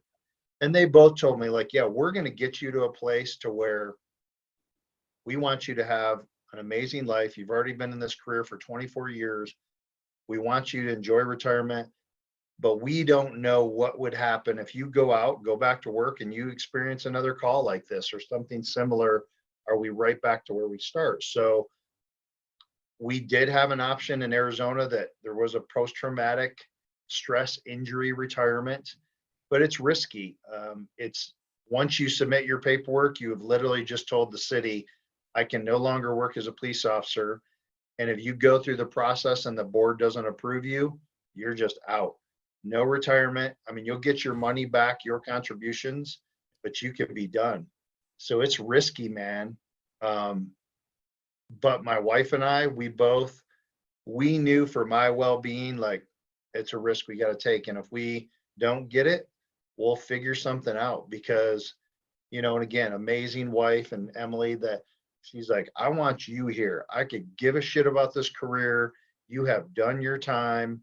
You've experienced enough. Like, let's move on. And so I ultimately decided to put in for it. My therapist and psychiatrist, they have to submit all their stuff. And then I have to go to the city and to our retirement board and say, yeah, my intention is I would like to be considered for that type of retirement. And I mean, you want to talk about a whole nother line course of stigma. Like Oh that yeah. is like, you've just said, yep, I'm going for this retirement, and complete abandonment by the agency, man. Oh yeah. Not from my team. Thank God I have my team because they were so amazing. When I ultimately went and talked to them and said, hey, this is what I've chosen to do. I mean, hugs, I love you, tears. A guy met with me afterwards. He said, you just gave me the courage. I'm going to go talk to someone because I told him my whole story. Because my lieutenant was like, you don't need to do that, Travis. I'll do it for you. I'm like, nope. My guys need to hear from me. Like, we've Absolutely. been blood, sweat, and tears together. I want them to hear from me. And that was really, I mean, if you look back, that's really how I started any of this because that was the first time I'm like, holy shit, there's another SWAT guy that's struggling. And ultimately, I think there's maybe, I don't know if there's 5 or 6 different guys off the team that have been going for consistent help since. And it's probably going to help them finish their careers. And even some of their wives have, contacted me and said, Travis, if it would not have been for you making that step that they knew you could do it, they wouldn't have done it. Yep. So that was probably my whole reason to start, like, finally to say, hey man, there must be something here. Like, my team can't be this only group of individuals that are struggling, but just need that, I guess, push or Yeah. the leadership say, hey, I'm going to come forward and lead the way. I don't know, man. Yeah. No, dude. Yeah. That was a big step, and that does show true leadership. Because I mean, Yeah. there's so many people that would have just been like, okay, LT, you go do that, and I'm gonna slide out the back door. Right. Yeah. Just because of Yep. how the culture is. Oh, dude, But it's terrible, man. Yeah. we, it and I hate to say it, and don't, I don't like putting people on the spot about this kind of stuff because it is so personal and all of that. But kind of the way, and like I said, the reason that we started the podcast was to get it out there and to try to help other people, right? Head it off at Yep. the pass, so to speak. But it's Right. almost like, and I'm starting to feel more and more, it's almost a responsibility. It's, you have Yeah. to, if you go Yep. through this, you owe it. And that's not even probably the right word, but that's what I'm going to use. You owe it to the people that you've worked with to stand up and Hmm. say something, because Right. you wouldn't sit there and, you know, if you had a sniper aimed at one of your guys, you wouldn't just sit there and go, well, he's going to figure that out. You know, Right. you would do Yeah. something about it, right? Right. Yeah. And I think where you're coming from and what I've struggled with is like, you never want to condemn someone that isn't willing to talk about it. Exactly. You know what I'm saying? Yeah. But I would encourage, it's been healing for me to talk about it. Like me telling you, sitting here and telling you about Ruby. When I first went to Jen, I couldn't get a sentence out, and I'm not just sobbing. And then even as recent as 2 weeks ago at the National Tactical Officers Association, where I was speaking, the emotions well up, and I literally had to pause for a second. I'm like, I'm gonna be okay. But then to get through it and tell the story, because I do feel a responsibility now. And I even went through a time, I can tell you some things that I did, like when I started making these videos on Instagram, to where I pulled back for like a month to 6 weeks. And I told Emily, I'm like, no one gives a shit about this. Why am I even doing it? And someone sent me a message saying, like, dude, where's your videos? Like, you have no idea. Yep. And these mean a lot to me. And then I mean, Jeremy, I could give you countless people that across the country, some people from other countries, like because of Andy Stump's podcast, saying like, thank you for sharing your story. Like, holy shit. Like, I can't believe that someone that did what you did are willing to share. So yeah, I do. I've now like, how can I not do this? Yeah. As difficult as it may be, like I sure as hell ain't getting rich. I got people offering me jobs all over the place. Like, hey, come move dirt around, do whatever, make this kind of money. But I'm like, at this point, like, okay, I've been given a voice. I do feel like I do need to say something. And, but again, coming back, like, I don't want to condemn anyone that doesn't, but if there's any way you could, and I do, I want to start a podcast to where I would like bring different people on to share their specific post-traumatic stress stories, because there's healing in that. And like, Yeah. yes, I can talk from my world, you can talk from your world, but maybe there's a story out there that specifically touches someone else. You know what I'm saying? Yeah. To where, I mean, and I say it all the time. If we can help one more person, that's freaking huge, man. We would do that when we're working the job, right? If you're working someone on a code or whatever, like if I can help this person, I'm going to do it. Or when I Yeah. was, running and gunning, if I can do that hostage rescue and save that person, I'm going to do it. So how is this? This really isn't any different, No. in my Yeah. opinion. No, it's not. It's not. It's just a different form of it. That's all it Hmm. is. And ultimately, Yeah. it's helping our brothers and sisters. Oh, You know, exactly. and I'm not saying that the public, can't get something out of it and all that stuff. Because I think anybody can get, out of our stories, Right. and the things that we talk They about, can. anybody can get something out of it. But the people that we are talking about and talking to, other Yep. firefighters, other police officers, veterans, you know, those are the people that we're trying to help by doing this. And those are our blood, our brothers and sisters that Hmm. we have been in the trenches with, doing the most horrendous crap that you can think about. And yeah, that's who I'm trying to help. Exactly. And it doesn't have to be like, when you look at the whole podcast thing, I mean, there's so many podcasts now, Oh yeah. but you're like, oh, if I don't have this many, I'm not reaching this many people. You think about it, brother. If you're reaching 100 people, that's more people than you have control of over work. That's Hmm. more people than I had control over work. You know what I mean? Yeah. If I'm reaching 900 people, that's more than my whole department. So I Yeah. look at it like, it's easy to get wrapped up like, oh, I'm not touching this many people, but you just never know the one time you get on here and talk or share your story with someone to where you just push someone or gave them the courage to come forward. Yeah. And yeah, I'm right with you, man. Like if we can help one more person I feel like you do. I feel like I have a responsibility now to keep pushing forward. Absolutely. Yeah, Yeah. I think you and I are probably of one mind about that. I So think so too, man. I knew that when we talked on the phone, but yeah. yes, once I decided to put in that paperwork, I mean, it's a whole nother hell, to be quite honest with you, man, because again, the city doesn't really help you. You know, I actually had a conversation with an assistant chief that was pretty good to where after everything had been done this past August, and I knew her because when I mentioned that team leader that was kind of my mentor, that's her husband, and he's since retired, but um, we met, we shed tears together, realizing that, yeah, the city's not handling some shit appropriately to where when you put in that paperwork, they just like, oh, FMLA, we can't talk to that employee, blah, blah, blah. And I gave her so many, like, that's a simple fix to me. Like, so assign another employee that, or a lieutenant or whoever, just reaches out to say, Travis, how are you today? How's the family? How's things going? Yeah. Because when they cut off all communication from you, at least in my experience, well, and everyone else I've talked to that have went down this road, you feel like, well, do you not like what I'm doing? Are you condemning me? Yep. You know, there's something there.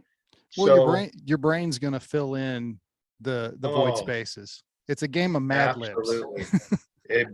You are so right. Like you will fill in the blanks. Yeah. And so, yeah, I am a type of personality where like, hey, if you're not going to help me, I'll do it all done. So I pretty much push myself through that. Even my labor organization, they're kind of hands off because they never want to seem like they're pushing guys to go down this road, whatever it may be. So I was like, screw it, I'll do this on my own. And I did. And we had to go through, and I've heard it's different processes for every place, but I had to then go to two different independent medical examiners, they call them. So I had to go through two extensive, long interviews with practitioners to, I had to tell the story all over again, which is bullshit. Because I'm like, can't you just look at my notes from my therapist and psychiatrist? But no, I had to regurgitate everything.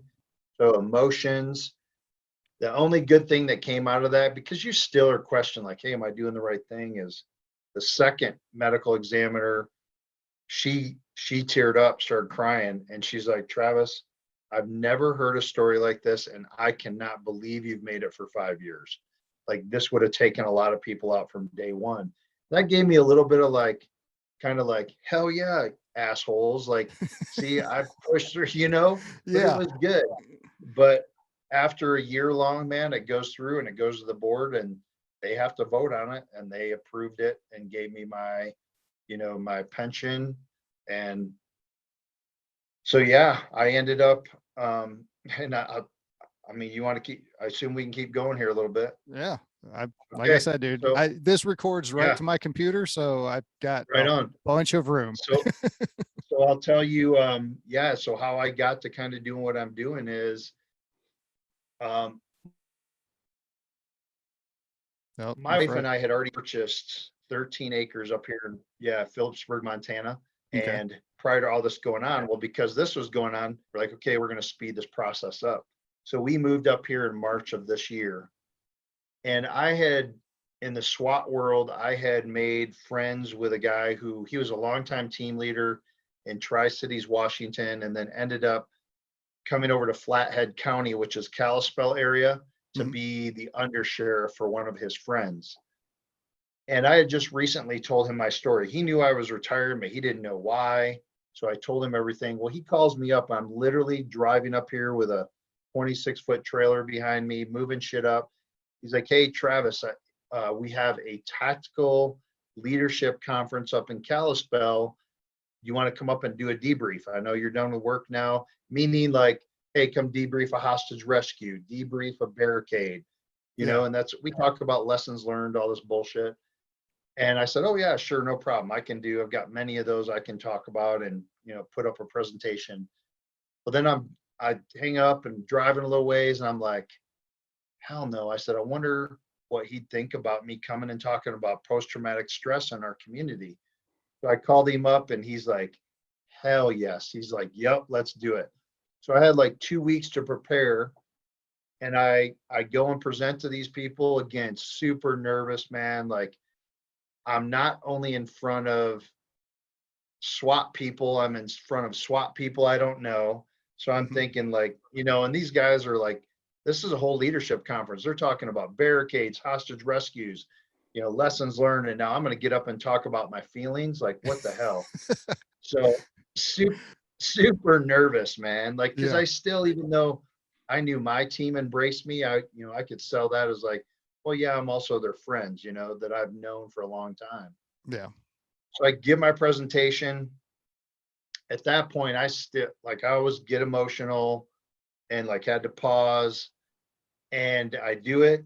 I get a standing ovation and they like numerous people come up after and like, thank you so much for being willing to talk about this. Not only law enforcement community, talk about it in the SWAT community, because again, we're a bunch of knuckle dragging idiots that like think we're bigger than life, and I was like, holy shit, this is pretty amazing. Like, I can't believe they took it like this. Well, someone that was in there is they had connection with Andy Stump on the Cleared Hot podcast because he's up in Kalispell now and he's really befriended the law enforcement community. That he just works with them, does good stuff. Yeah. Someone contacted me and said, hey, would you be interested in going on his podcast? I'm like, well, I'd listened to it before. I'm like, yeah, but I'm thinking, this dude's not, I'm just some freaking Yeah. low, whatever, like, why the hell is he Yeah. going to want me on there? That dude knows And Joe Rogan. exactly, that's how he got started in his podcast. I'm like, Exactly. this dude is not wanting me on there. But then, so we connect with some text, Andy and I do, and kind of dies off. And that's kind of the time where I'm thinking, like, yeah, this shit isn't going to go anywhere. I come up here to Montana, I'm working construction, just helping out the guy that's going to ultimately build my house, just pretty much to kill time and make a little extra money. And ultimately, it kind of fires up again. And yeah, he wants to book the date. So we're going to do that. And then all in that same time, some guys that have been in that original presentation, they were putting together the Chiefs conference in Montana. They're like, hey, will you come and speak here? I'm like, okay. And then right after that, the National Tactical Officers Association contacts me. Like, yeah. And what's cool about what I did at the NTOA, the national conference, my therapist came along with me and we put together this presentation to where talk about my career, where I was. And then once the storyline comes to going to her, she talks about, the signs, symptoms, giving her clinical review, talking about what the therapy looks like. We talk about all sorts of shit with brain scans, alternative treatments, things like that. And then, yeah, man, I do the Chiefs conference. Now some other things are snowballing from there. I'm might be contracting with a couple PDs, just helping them. Again, remember how I told you about some PDs don't have like critical incidents defined. How do you respond to critical incidents? Yeah. So just kind of letting it go where it goes, man. But it's kind of crazy. That sounds like an awesome presentation and very to the point. Yeah. Like it's God, I wish I had better words sometimes, but Well, I it's one of guess the, go ahead. no, I was going to say what people came up and told us afterwards. They liked hearing from my layman's terms, what I was feeling, what I thought I was experiencing. And then she can come alongside and give the clinical aspect of that. And then she also talks about why she formulated how she treated me from the standpoint of like getting me stabilized, the man in the arena issue, all those Yeah. things that I mean, like I'm sure your wife tells you, they don't just wing nut this shit all over the place. Like No. it's a plan. Yeah. If it's a good one. Yeah. Obviously that other therapist, I think he's a wing nut one that just Well, like whatever. it's a one size fits all for a lot of them. Right. you know. But if you're going, and we have talked about this when we presented that I do believe, like, if you're not getting good help from a certain therapist, then go shop around.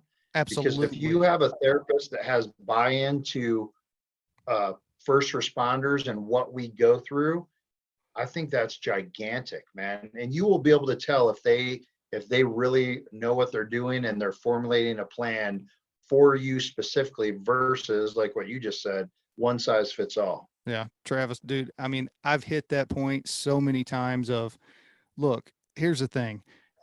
You could go to this therapist and just, you don't click. You have to Yes, try the next therapist. And maybe the therapist that you're going to, maybe you have a decent relationship with, but you need to do EMDR, or you need to do neurofeedback, yep, or you need to do, equine therapy, or whatever it is that's going to right, work for you. And they can't do that. You got to find yep, somebody. And that's the important part of, keep looking, keep moving forward, like your shirt yes. says, which I almost wore that shirt tonight, by the way. That's funny. I was like, no, I'll wear my other Till Valhalla shirt. There you go. That's cool. No, I agree, man. I've heard you say that before, but I mean, we're stubborn, just like what I was doing that other therapist. I think I was kind of checking the box, like, well, I'm going this guy. He doesn't say I really need anything. I'm good. Let's keep going, you Yeah. know? Yeah. Well, So, sometimes it's some of us are a little bit thick in the head of we actually oh have a man, problem. terrible. Yes. So, and it seems to be it's more common than we would like to admit in these professions. Yes. Yes. I agree. Yeah. So what's your I mean, obviously, you just kind of went over doing more speaking engagements, thinking about doing Yep. the podcast thing. So Right.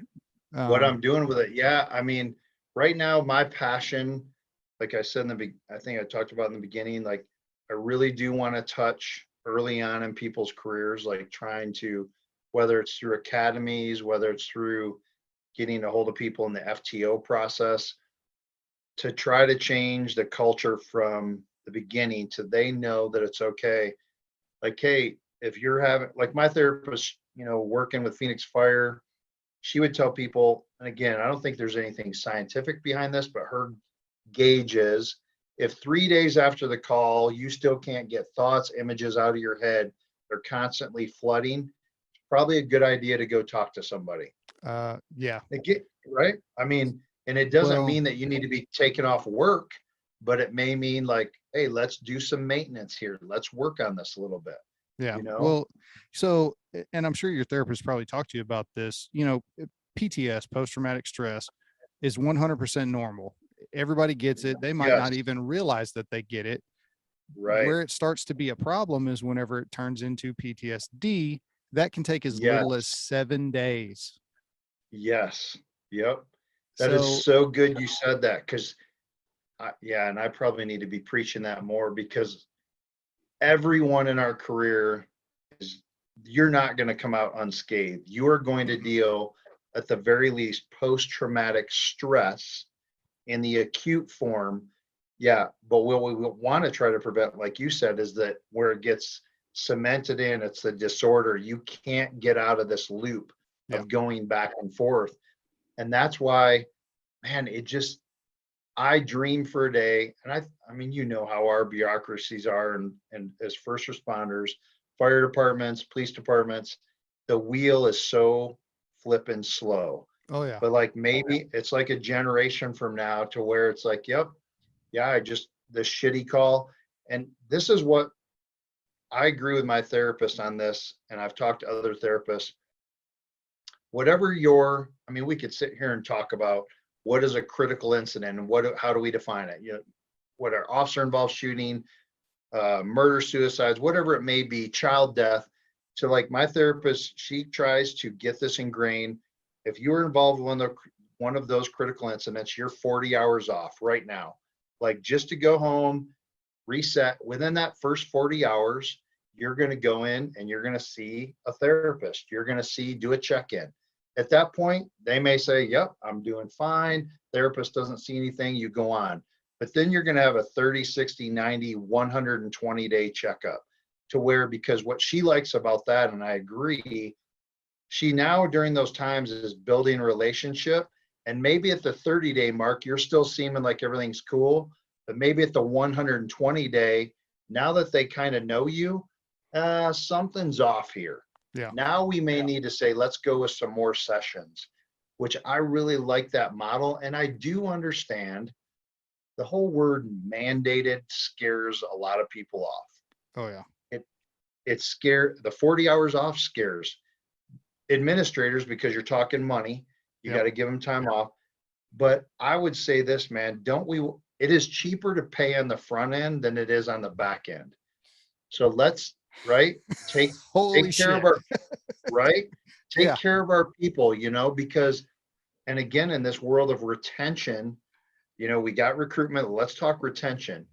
If you're a chief or you're a police chief, a fire chief, and which I know our chiefs are every week, how do we keep people here that are already here? That isn't easy, like jump over down this little box of saying, okay, well, we need to make sure our people are okay to continue for 20, 25 years. Well, now we're talking mental health. Yeah. So wouldn't we want to pay for those couple things versus, nope, they're just out the door at 10 years. They're out the door at 15 years. And you know what I'm saying? So to me, or you pay for a couple of, $100 sessions for them to go talk to a therapist instead of, well, let's just bury our head in the sand. And then, okay, well, now we're going to pay 80, 90, $100,000 for that person to be institutionalized for a month. Yes, absolutely, my man. Yeah. Yeah. And that is and again, man, I'm not judging the people in those positions because I haven't walked it. But now so many people are coming out like you and I have and talking about our stories. And like, maybe you should listen to us a little bit to where let's get ahead of it. You're talking about common sense, Travis, with public safety, and I'm going to need you to stop that right now. I know. Hey, you know how many times I've heard that in a meeting to where, now you're talking about common sense. Yeah, I get it. And you are so right. But I'm hoping that enough people come forward and maybe we start talking about it. And I am seeing some pretty cool things of, across the country, there's pockets here and there of people doing what you're doing, what I'm doing, trying to talk about it, trying to get the message out. But when you're talking, I mean, I don't know how many firefighters there are in the country, police officers, there's up around 1 million. Yeah. I mean, to reach all of them and the agencies and to just get this to be commonplace. And we have to get community buy-in. They have to understand, we can talk about, okay, you think officers use too much force. You think this and that. Okay, well, let's make sure we're keeping their stress levels at a certain place. We're getting them help so they can go out there and respond in a professional way. Because if anyone thinks that whether it's firefighters or police officers, we go out there and everything's going to go perfect, but we're not taking care of their mental health, you're freaking crazy, man. And it's, I'll tell you, man, when I was in my dark days, I didn't do anything like illegal or anything like that, but believe me, I was looking for the person, like, who's going to resist us tonight? Because it just got out some aggression. Like, that's just being honest, man. Yeah. And if you think, I would challenge any human being to say, would you be any different? You can't think that that's not going to happen, right? If you deal with the same, and we deal with it in a different way on the fire side than you guys do on PD, but you deal with those same piece of society over and over and over again. And it's like beating your head up against a brick wall. Oh man. How frustrated, or how long is it going to take you to get frustrated? And then, so let's add on, lack of sleep, personal problems at home because you work too much, because your organization is short-staffed. And so let's start stacking and going down the list of what do we expect is going to happen? And believe me, man, I've seen firefighters where you can tell they are fed up to where it's another stupid ass medical call. And you were like, holy shit, woke up in the middle of the night, or maybe I was just trying to get some sleep. And the way they might treat the public no different than our Hmm. officers. Like, yep, you are on you're stressed out, Yeah. whether it's home, professional, whatever it may be. And we're dealing with the worst of society. There's going to be chinks in the armor. There Hmm. just is. Yeah. So that's where I would sell to the cities. And like, man, I don't know what it's like in the firefighter world, but right now, I've posted this before. There are this year alone, more police officers have died by suicide than by gunfire from suspects. Hmm. That is an epidemic. Yeah. And if you as a chief aren't talking to your people about it and talking to the community about it, then you are failing at leadership, in my opinion, Yeah. because that's freaking crazy, man. Like that is unacceptable shit. And that's not even talking about the retirees Yeah. that are committing suicide. Like Jen, my therapist, told me one of the biggest things I remember when I was trying to decide, like, am I going to go through this EMDR shit? Am I going to take this step? To Travis, within the first, I see, or she said, I see so many people within the first 5 years of retirement where things have slowed down and they are in freaking shambles because they never dealt with shit. I didn't Hmm. want to be that person, but that's what's happening, man. Yeah. Well, So, and so I could tell you on the fire side, whenever I was starting the podcast, I was doing a whole bunch of research and all that stuff. And I came across a white paper from, I want to say 2018-ish, 2019, that had some numbers okay. from the 2015 to 17 or whatever. And Yep. more firefighters were dying by suicide than line of duty deaths. And it's And consistently every year. And it's not like, I think the number that they threw out was something like 350-ish had died by suicide, which, I mean, we'll lose that is 20, crazy, 25. man. Yeah. Yeah.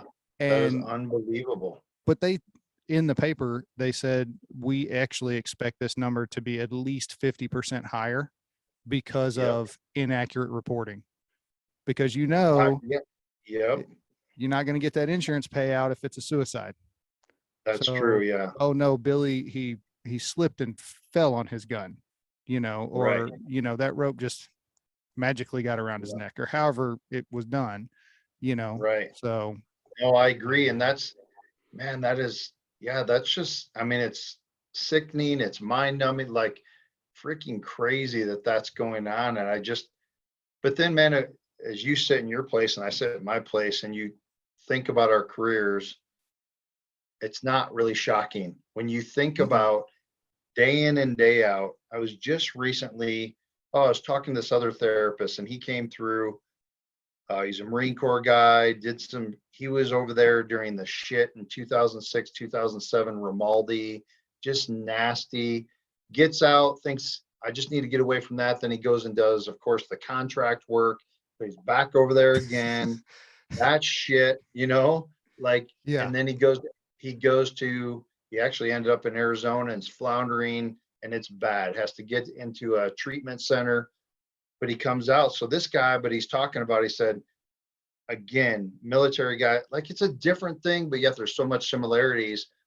But he said, from what I've seen, what I know, like for first responders, like there's no going home from deployment. It Yeah. is, you know, every single day of the week, like at least 40 hours, probably more. You can't get away from it. Yeah. And there's just no respite, and I thought about that. I'm like, yeah, man. I'm like, if you think you're going to come out of that seeing the worst of the worst, like we're pretty freaking naive to think Yeah. that way. But that's how you and I coming up through the ranks, like that's how we were trained. Like, yep, Oh just get yeah. over it. It's part of the job, Yeah. Have a beer, keep you'll be pushing. fine. Yeah. Oh, I mean, yeah, the drinking in our culture of like, yep, let's go drink and we'll be okay, or your party, or go buy a new truck, buy a new boat, go into more debt to try to help yourself. Yep. Oh, if I'm on my Harley this weekend, I won't forget, or I won't have to think about any of this shit anymore. Yeah. It's bad. Yeah. I Whenever I went through my inpatient therapy, it was a kind of a joint thing that we have here with firefighters, cops, and veterans. And Okay. one of the veterans that was in there was a 18-year SF guy, and Okay. we kind of struck up a friendship. And we sit and talk, and he's like, I don't know how you do what you do. And this is a guy who's Yeah. deployed, Africa, Afghanistan, Iraq, Syria. Like, he's been there and done, all of that stuff. He's like, Right. I couldn't do that. And I'm thinking to I know. myself, I couldn't do what he did. I know It's, it's weird how we both see that, because I think that too. Like, yeah, I but mean, it's I so definitely, true. Yeah. I think No. they see it's more condensed in a very short period of time versus ours is very sustained for a very long period of time. So yeah, I mean, obviously Yeah. your wife and other people can get more into the brain. I don't understand that. What's worse? What's better? It's all shit at the end of the day. Yeah. I mean, we're Trauma's all trauma dealing with at the end stuff. of the day. Yeah.